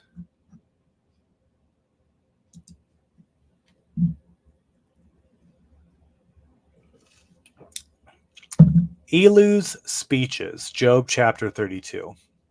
Then the three men ceased to answer Job, because in his own eyes he was in the right. But the anger of Elihu, son of Barshel, the Buzite, of the clan of Ram, was kindled. He was angry with Job for considering himself rather than God to be in the right. He was angry also that the three friends, because they had not found a good answer and had not condemned Job. But since these men were older than he, Elihu bided his time before addressing Job. When, however, Elihu saw that there was no reply in the mouths of the three men, his wrath was inflamed. So Elihu, son of Barshel, the Buzite, answered and said, I am young and you are very old. Therefore I held back and was afraid to declare to you my knowledge. I thought days would speak, and my years teach, and many years teach wisdom. But there is a spirit in human beings, and the breath of the Almighty that gives them understanding. It is not those of many days who are wise, nor the aged who understand the right. Therefore I say, listen to me. I also will declare my knowledge. Behold, I have waited for your words, have given ear to your arguments, as you searched out what to say. Yes, I followed you attentively, and look, none of you have convicted Job. Not one of you could refute his statements. So do not say, we have met wisdom. God can vanish him, but no mortal. For had he addressed his words to me, I would not then have answered him with your words. They are dismayed, they make no more reply. Words fail them. Must I wait? Now that they speak no more, and have ceased to make reply, I too will speak my part. I also will declare my knowledge. For I am full of words, and spirit within me compels me. My belly is like unopened wine, like wineskins ready to burst. Let me speak and obtain relief. Let me open my lips and reply. I would not be partial to anyone, nor give flattering titles to any, for I know nothing of flattery. If I did, my Maker would soon take me away.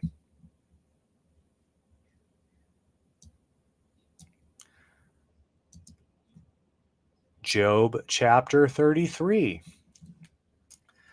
Therefore, O Job, hear my discourse, listen to my words, listen to all my words. Behold, now I open my mouth, my tongue and voice form words. I will state directly what is in my mind. My lips shall speak knowledge clearly. For the Spirit of God made me, and the breath of the Almighty keeps me alive. If you are able to refute me, draw up your arguments and take your stand. Look, I am like you before God. I too was pinched from clay. Therefore, fear of me should not dismay you, nor should I weigh heavily upon you.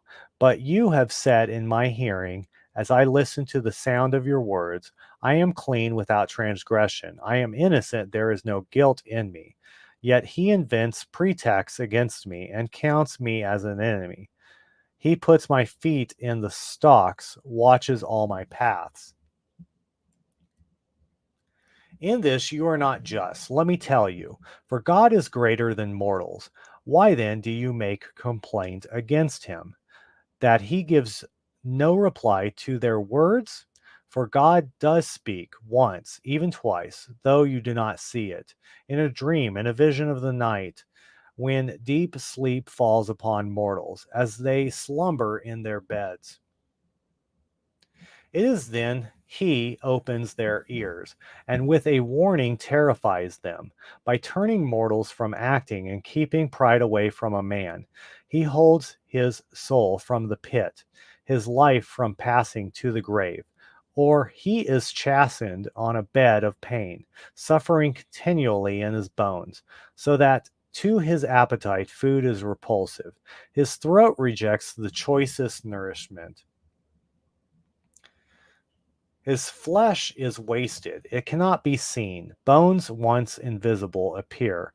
His soul draws near to the pit, his life to the place of the dead. If then there is a divine messenger, one mediator, one out of 1,000, to show him what is right, he will take pity on him and say, deliver him from going down to the pit. I have found him a ransom. Then his flesh shall become soft as a boy's. He shall be again as in the days of his youth. He shall pray the God, he shall pray and God will favor him. He shall see God's face with rejoicing, for he restores a person's righteousness. He shall sing before all and say, I sinned and I did wrong. Yet I was not punished accordingly. He delivered me from passing to the pit, and my life sees light. See, all these things God does. 2, even 3 times for a man, bringing back his soul from the pit to the light, in the light of the living. Be attentive, Job, listen to me. Be silent, and I will speak. If you have anything to say, then answer me. Speak out. I should like to see you justified. If not, then you listen to me. Be silent, and I will teach you wisdom.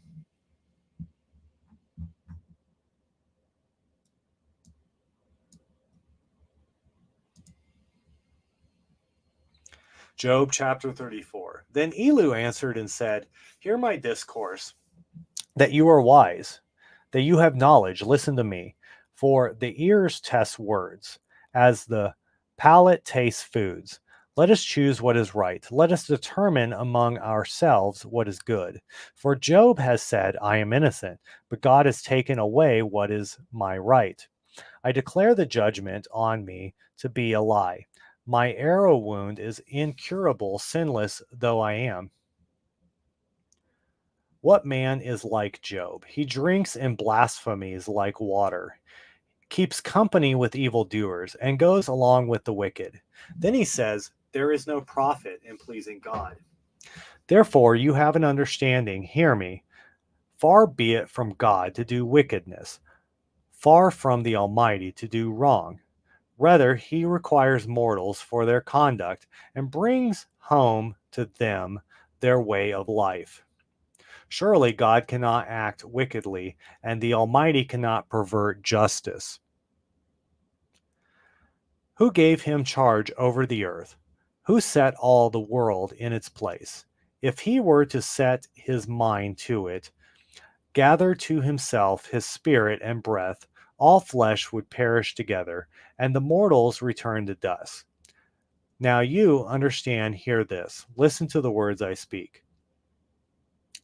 Can an enemy of justice be in control?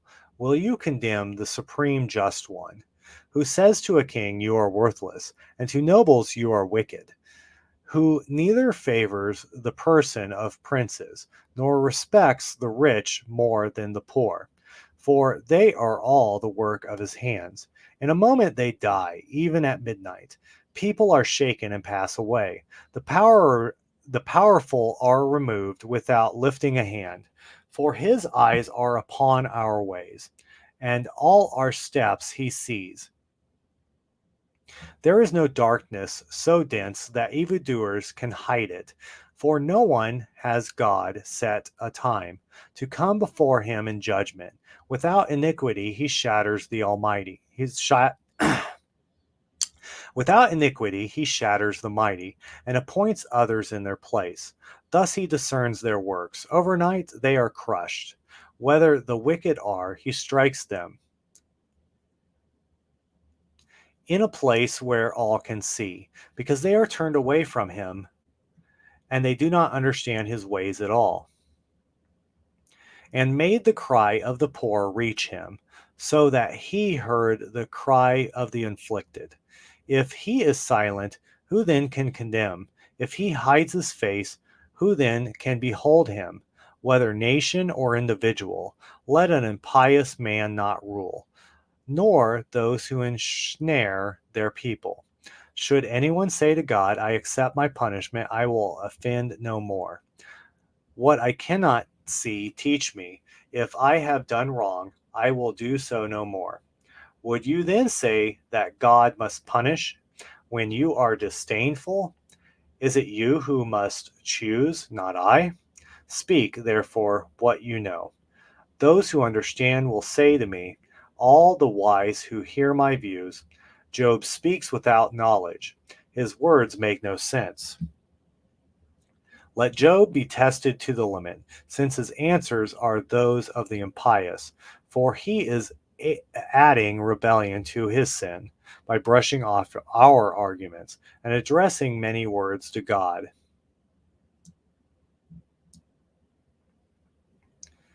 Chapter 35. Then Elihu answered and said, do you think it is right to say, I am in the right, not God? When you ask what it profits you, what advantage do I have from not sinning? I have words for a reply to you, and your friends as well. Look up to the skies and see. Behold the heavens high above you. If it is sin, what do you do to God? Even if your offenses are many, how do you affect him? If you are righteous, what do you give him? Or what does he receive from your hand? Your wickedness affects only someone like yourself, and your justice only a fellow human being. In great oppression, people cry out. They call for help because of the power of the great. No one says, where is God, my maker, who gives songs in the night? Teach us more than the beasts of the earth, and make us wiser than the birds of the heavens. Though thus they cry out, he does not answer because of the pride of the wicked. But it is idle to say God does not hear, or that the Almighty does not take notice.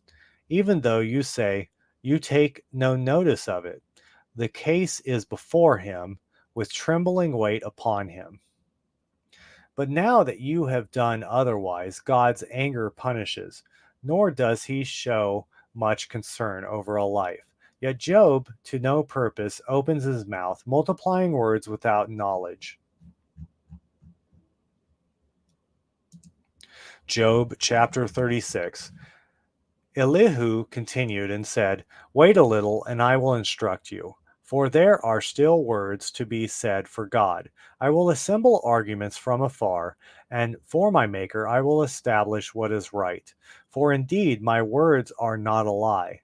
One perfect in knowledge is before you. Look, God is great, not disdainful. His strength of purpose is great. He does not preserve the life of the wicked. He establishes the right of the poor. He does not divert his eyes from the just. He seats them upon thrones with kings exalted forever.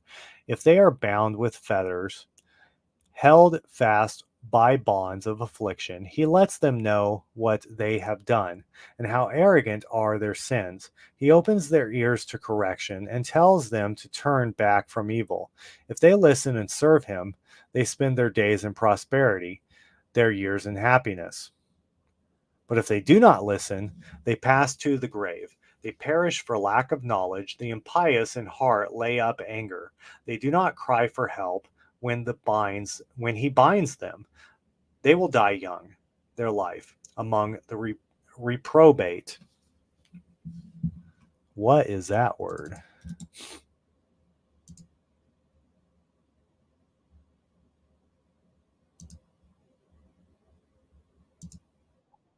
Reprobate. Okay. An unprincipled person, predestined to damnation. In Calvinism, a sinner who is not of the elect and is predestined to damnation.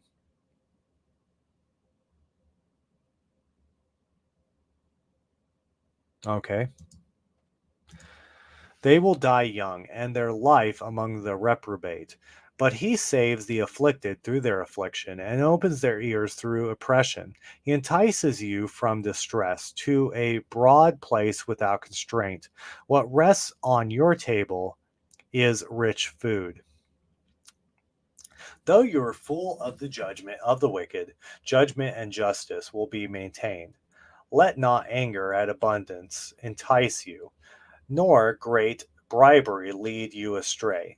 Will your wealth equip you against distress, or all your exertions of strength? Do not long for the night. When people vanish in their place, be careful not to turn to evil, for this you have preferred to affliction. Look, God is exalted in his power. What teacher is there like him? Who prescribes for him this way? Who says you have done wrong? Remember, you should exalt his work, which people have praised in song. All humankind, all humankind beholds it. Everyone views it from afar.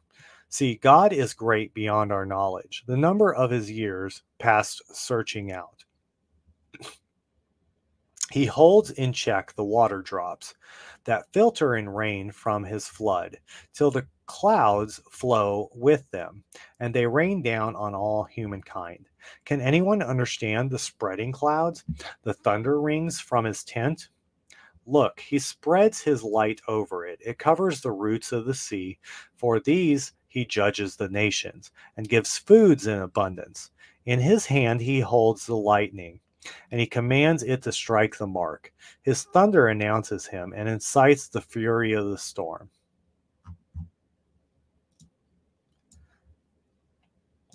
Job chapter 37. At this, my heart trembles and leaps out of its place. Listen to his angry voice and rumble that comes forth from his mouth. Everywhere under the heavens he sends it, with his light to the end of the earth. Again his voice roars, his majestic voice thunders. He does not restrain them when his voice is heard. God thunders forth marvels with his voice. He does great things beyond our knowing. He says to the snow, fall to the earth, likewise to his heavy drenching rain. He shuts up all humankind indoors, so that all people may know his work. The wild beasts take to cover, and remain quiet in their dens. Out of his chamber the tempest comes forth. From the north winds the cold. With his breath God brings the frost, and the broad waters congeal. The clouds too are laden with moisture. The storm cloud scatters its light.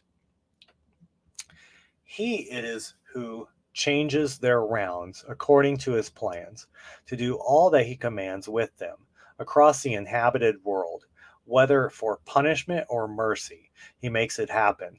Listen to this, Job. Stand and consider the marvels of God.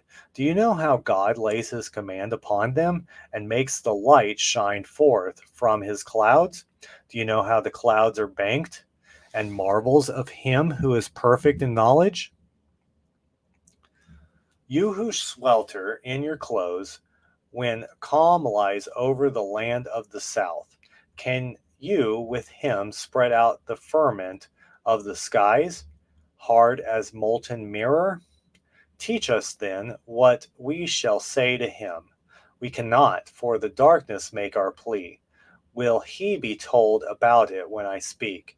Can anyone talk when he is being destroyed? Rather, it is as the light that cannot be seen, while it is obscured by the clouds, till the wind comes by and sweeps them away.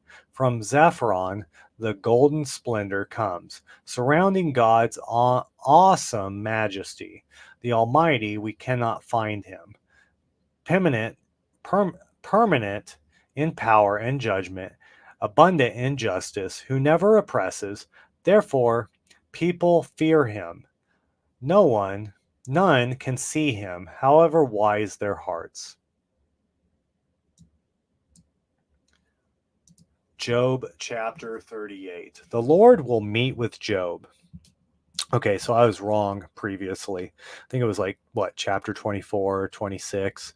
I said Job was going to give his final speech and then God was going to respond to him. Well, his friends responded to him. Now God's going to respond to Job. And then we'll get an ending chapter. All right.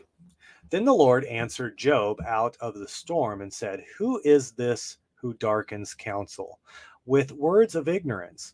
Gird up your loins now like a man. I will question you, and you will tell me the answers. Where were you when I found the earth? Tell me, if you have understanding. Who determines its size? Surely you know. Who stretched out the measuring line for it? Into what were its pedestals sunk? And who laid its cornerstone? While the morning stars sang together, and all the sons of God shouted for joy, who shut within doors the sea, when it burst forth from the womb, when I made the clouds its garment, and thick darkness its swaddling bands. I set limits for it, and fastened the bar of its door, and said, Thus far shall you come, but no further, and here shall your proud waves stop. Have you ever in your lifetime commanded the morning, and shown the dawn in its place, for taking hold of the ends of the earth, till the wicked are shaken from it? The earth is changed as clay by the seal, and dyed like a garment. But from the wicked their light is withheld, and the arm of pride is shattered. Have you entered into the sources of the sea, or walked about on the bottom of the deep?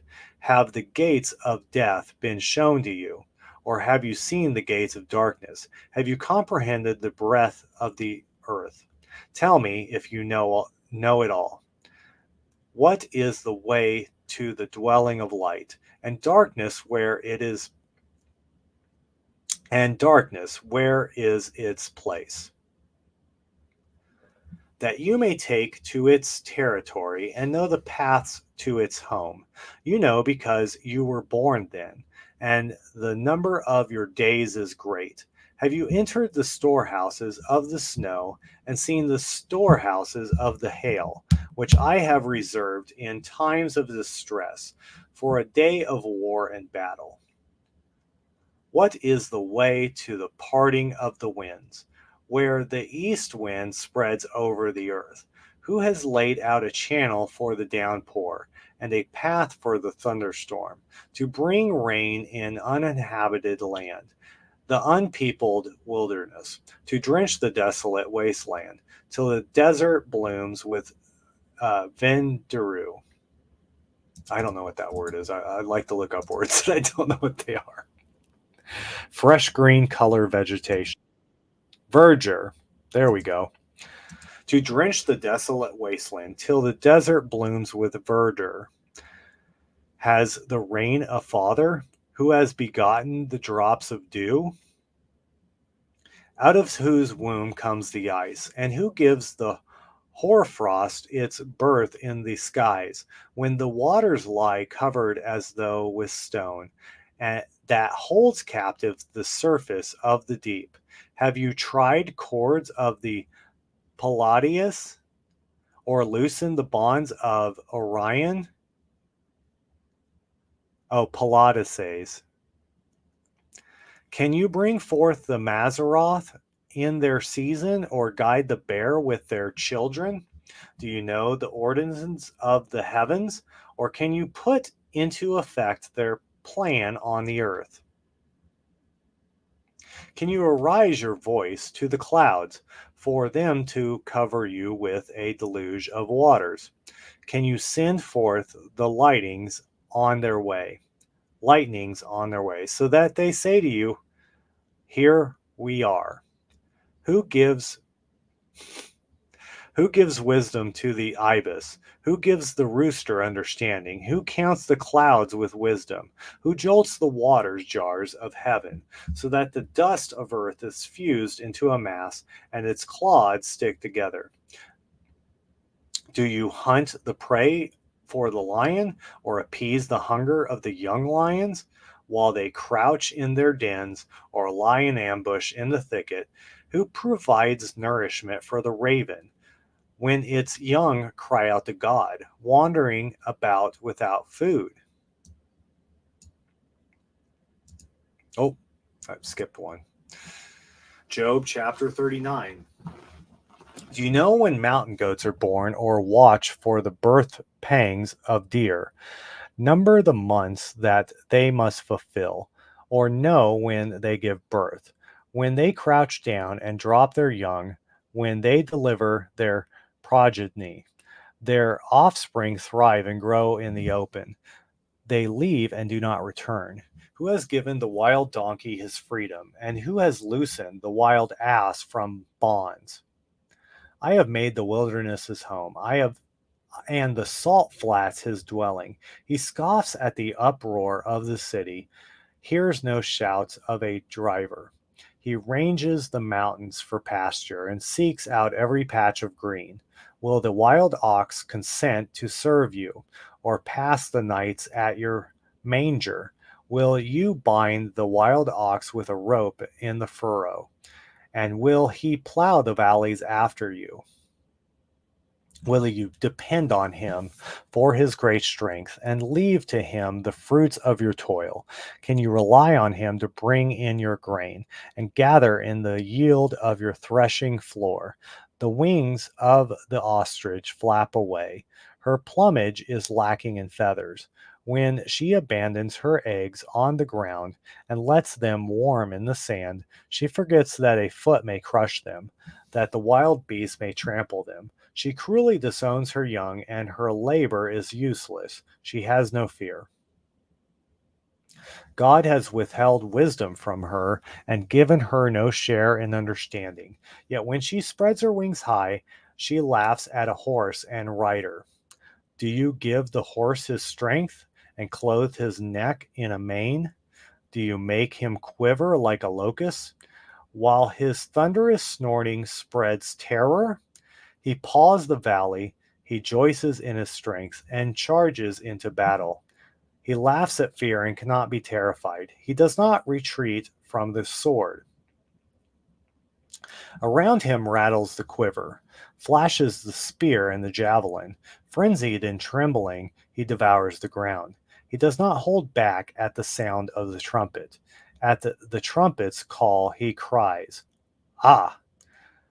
Even from afar he scents the battle, the roar of the officers and the shouting. It is by your understanding that the hawk soars, and that he spreads his wings toward the south. Does the eagle fly up from your command to build his nest up high? On a cliff he dwells and spends the night, on the spur of cliff or fortress. From there he watches his food. His eyes behold it afar off. His young ones greedily drink blood. Where the slain are, there is he.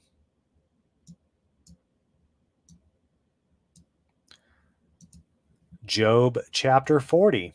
The Lord then answered Job and said, will one who argues with the Almighty be corrected?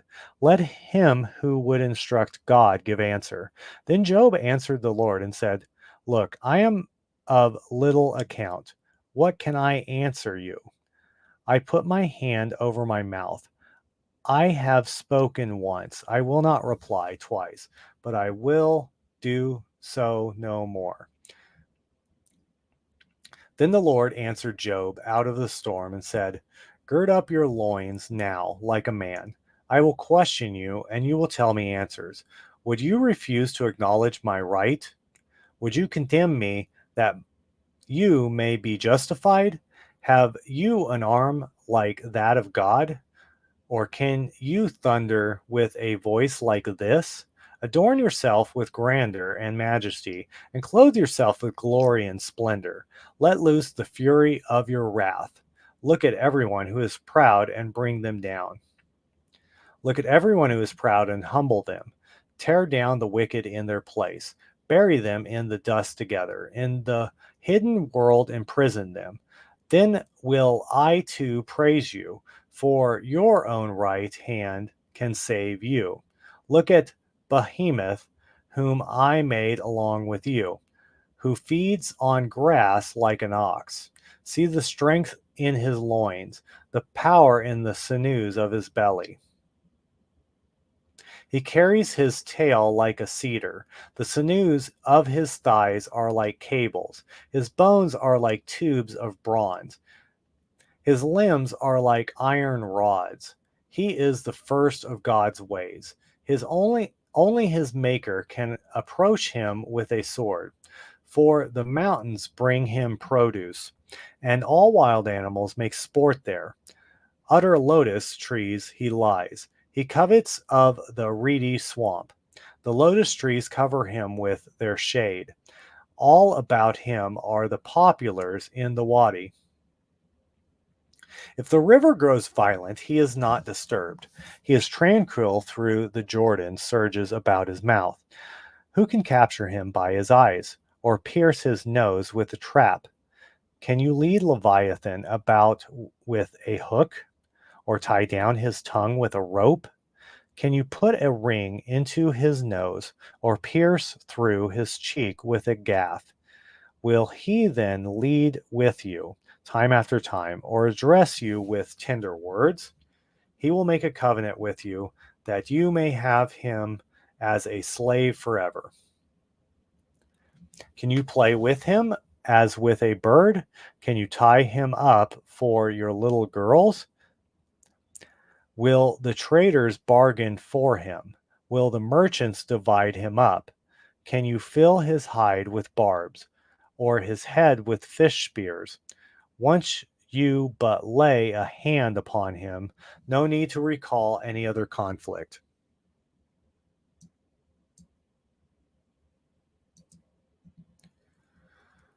Whoever might vainly hope to do so need only see him to be overthrown. No one is fierce enough to arouse him. Who then dares stand before me? Whoever has assailed me, I will pay back. Everything under the heavens is mine. I need hardly mention his limbs, his strength, and the fitness of his equipment. Who can strip off his outer garment or penetrate his double armor? Who can force open the doors of his face, close to his terrible teeth? Rows of scales are on his back, tightly sealed together. They are fitted so close to each other that no air can come between them, so joined to one another that they hold fast and cannot be parted. When he sneezes, light flashes forth. His eyes are like the eyelids of the dawn. Out of his mouth goes forth torches. Sparks of fire leap forth. From his nostrils comes smoke, as from a seething pot or bowl. His breath sets coals of fire. A flame comes from his mouth. Strength abides in his neck, and power leaps before him. The fold of his flesh stick together. It is cast over him and immovable. His heart is cast as hard as stone, cast as the lower millstone. When he rises up, the gods are afraid. When he crashes down, they fall back. Should a sword reach him, it will not avail, nor will spear, dart, or javelin. He regards iron as chaff, and bronze as rotten wood. No arrow will put him to flight. Sling stones used against him are but straw. Clubs are regarded as straw. He laughs at the crash of the spear. Under him are sharp pottery fragments, spreading a threshing sledge upon the mire. He makes the depths boil like a pot. He makes the sea like a perfume bottle. Behind him he leaves a shining path. You would think the deep had white hair. Upon the earth there is none like him. He was made fearless. He looks all excuse me. He looks over all who are haughty. He is king over all proud beasts.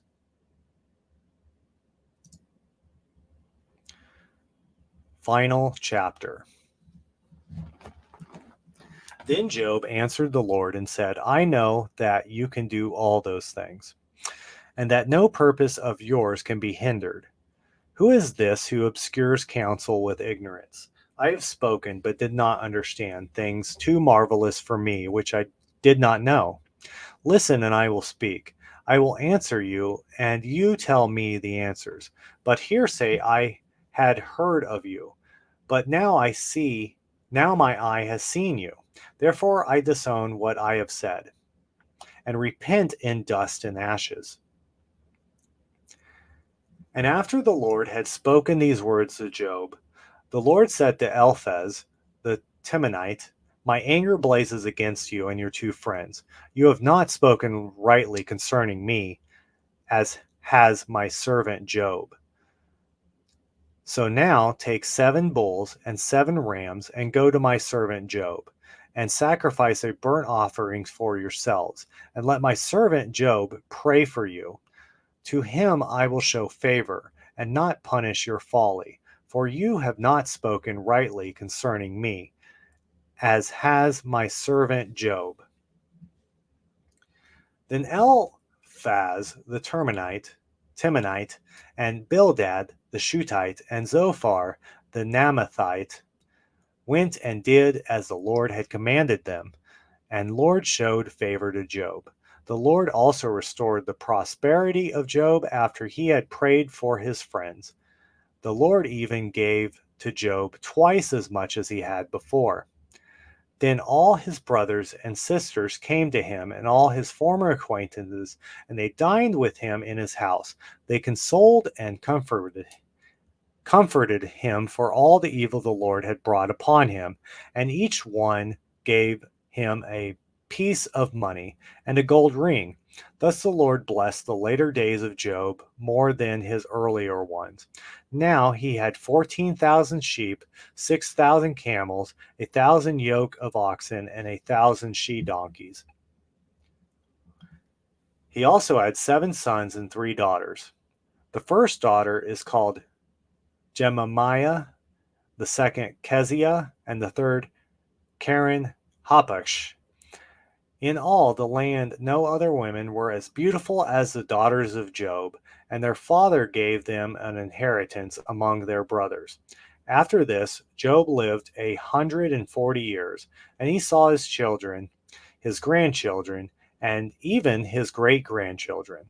Then Job died full of died old and full of years. There we go.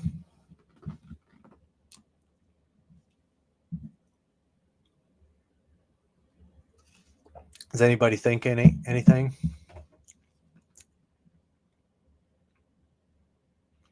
Anyways, I'm really hungry. I forgot to chop up oranges like I wanted to do to be able to take a bite in between chapters. But nonetheless, this was really fun. I enjoyed any of the people that happened to come in and listen for a while. At some point, I had the most people that I've had so far. So either people are enjoying it and coming in and listening till they can't listen anymore, or, it's just coincidence. I don't know. Oh, thank you, Gabrielle. I'm glad that you made a comment and happened to come in and listen for a while. Um, Plainly, I'm doing this because for years I didn't read the Bible as much as I should. And so basically, I want to do a public display of reading the Bible for encouragement of others to read the Bible themselves. So that's the whole deal. Now I'm going to pray and end the stream so that I can go and eat because I'm hungry.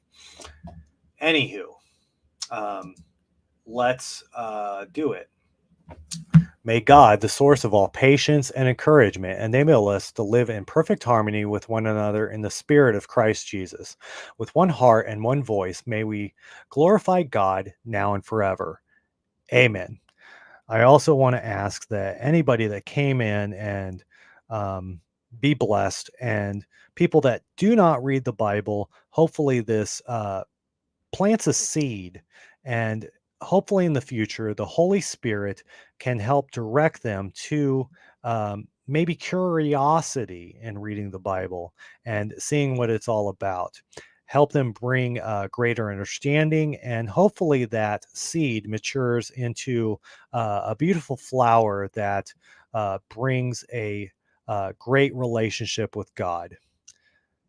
I ask this in the power of our Lord Jesus Christ. Amen. In the name of the Father, and the Son, and the Holy Spirit. Amen.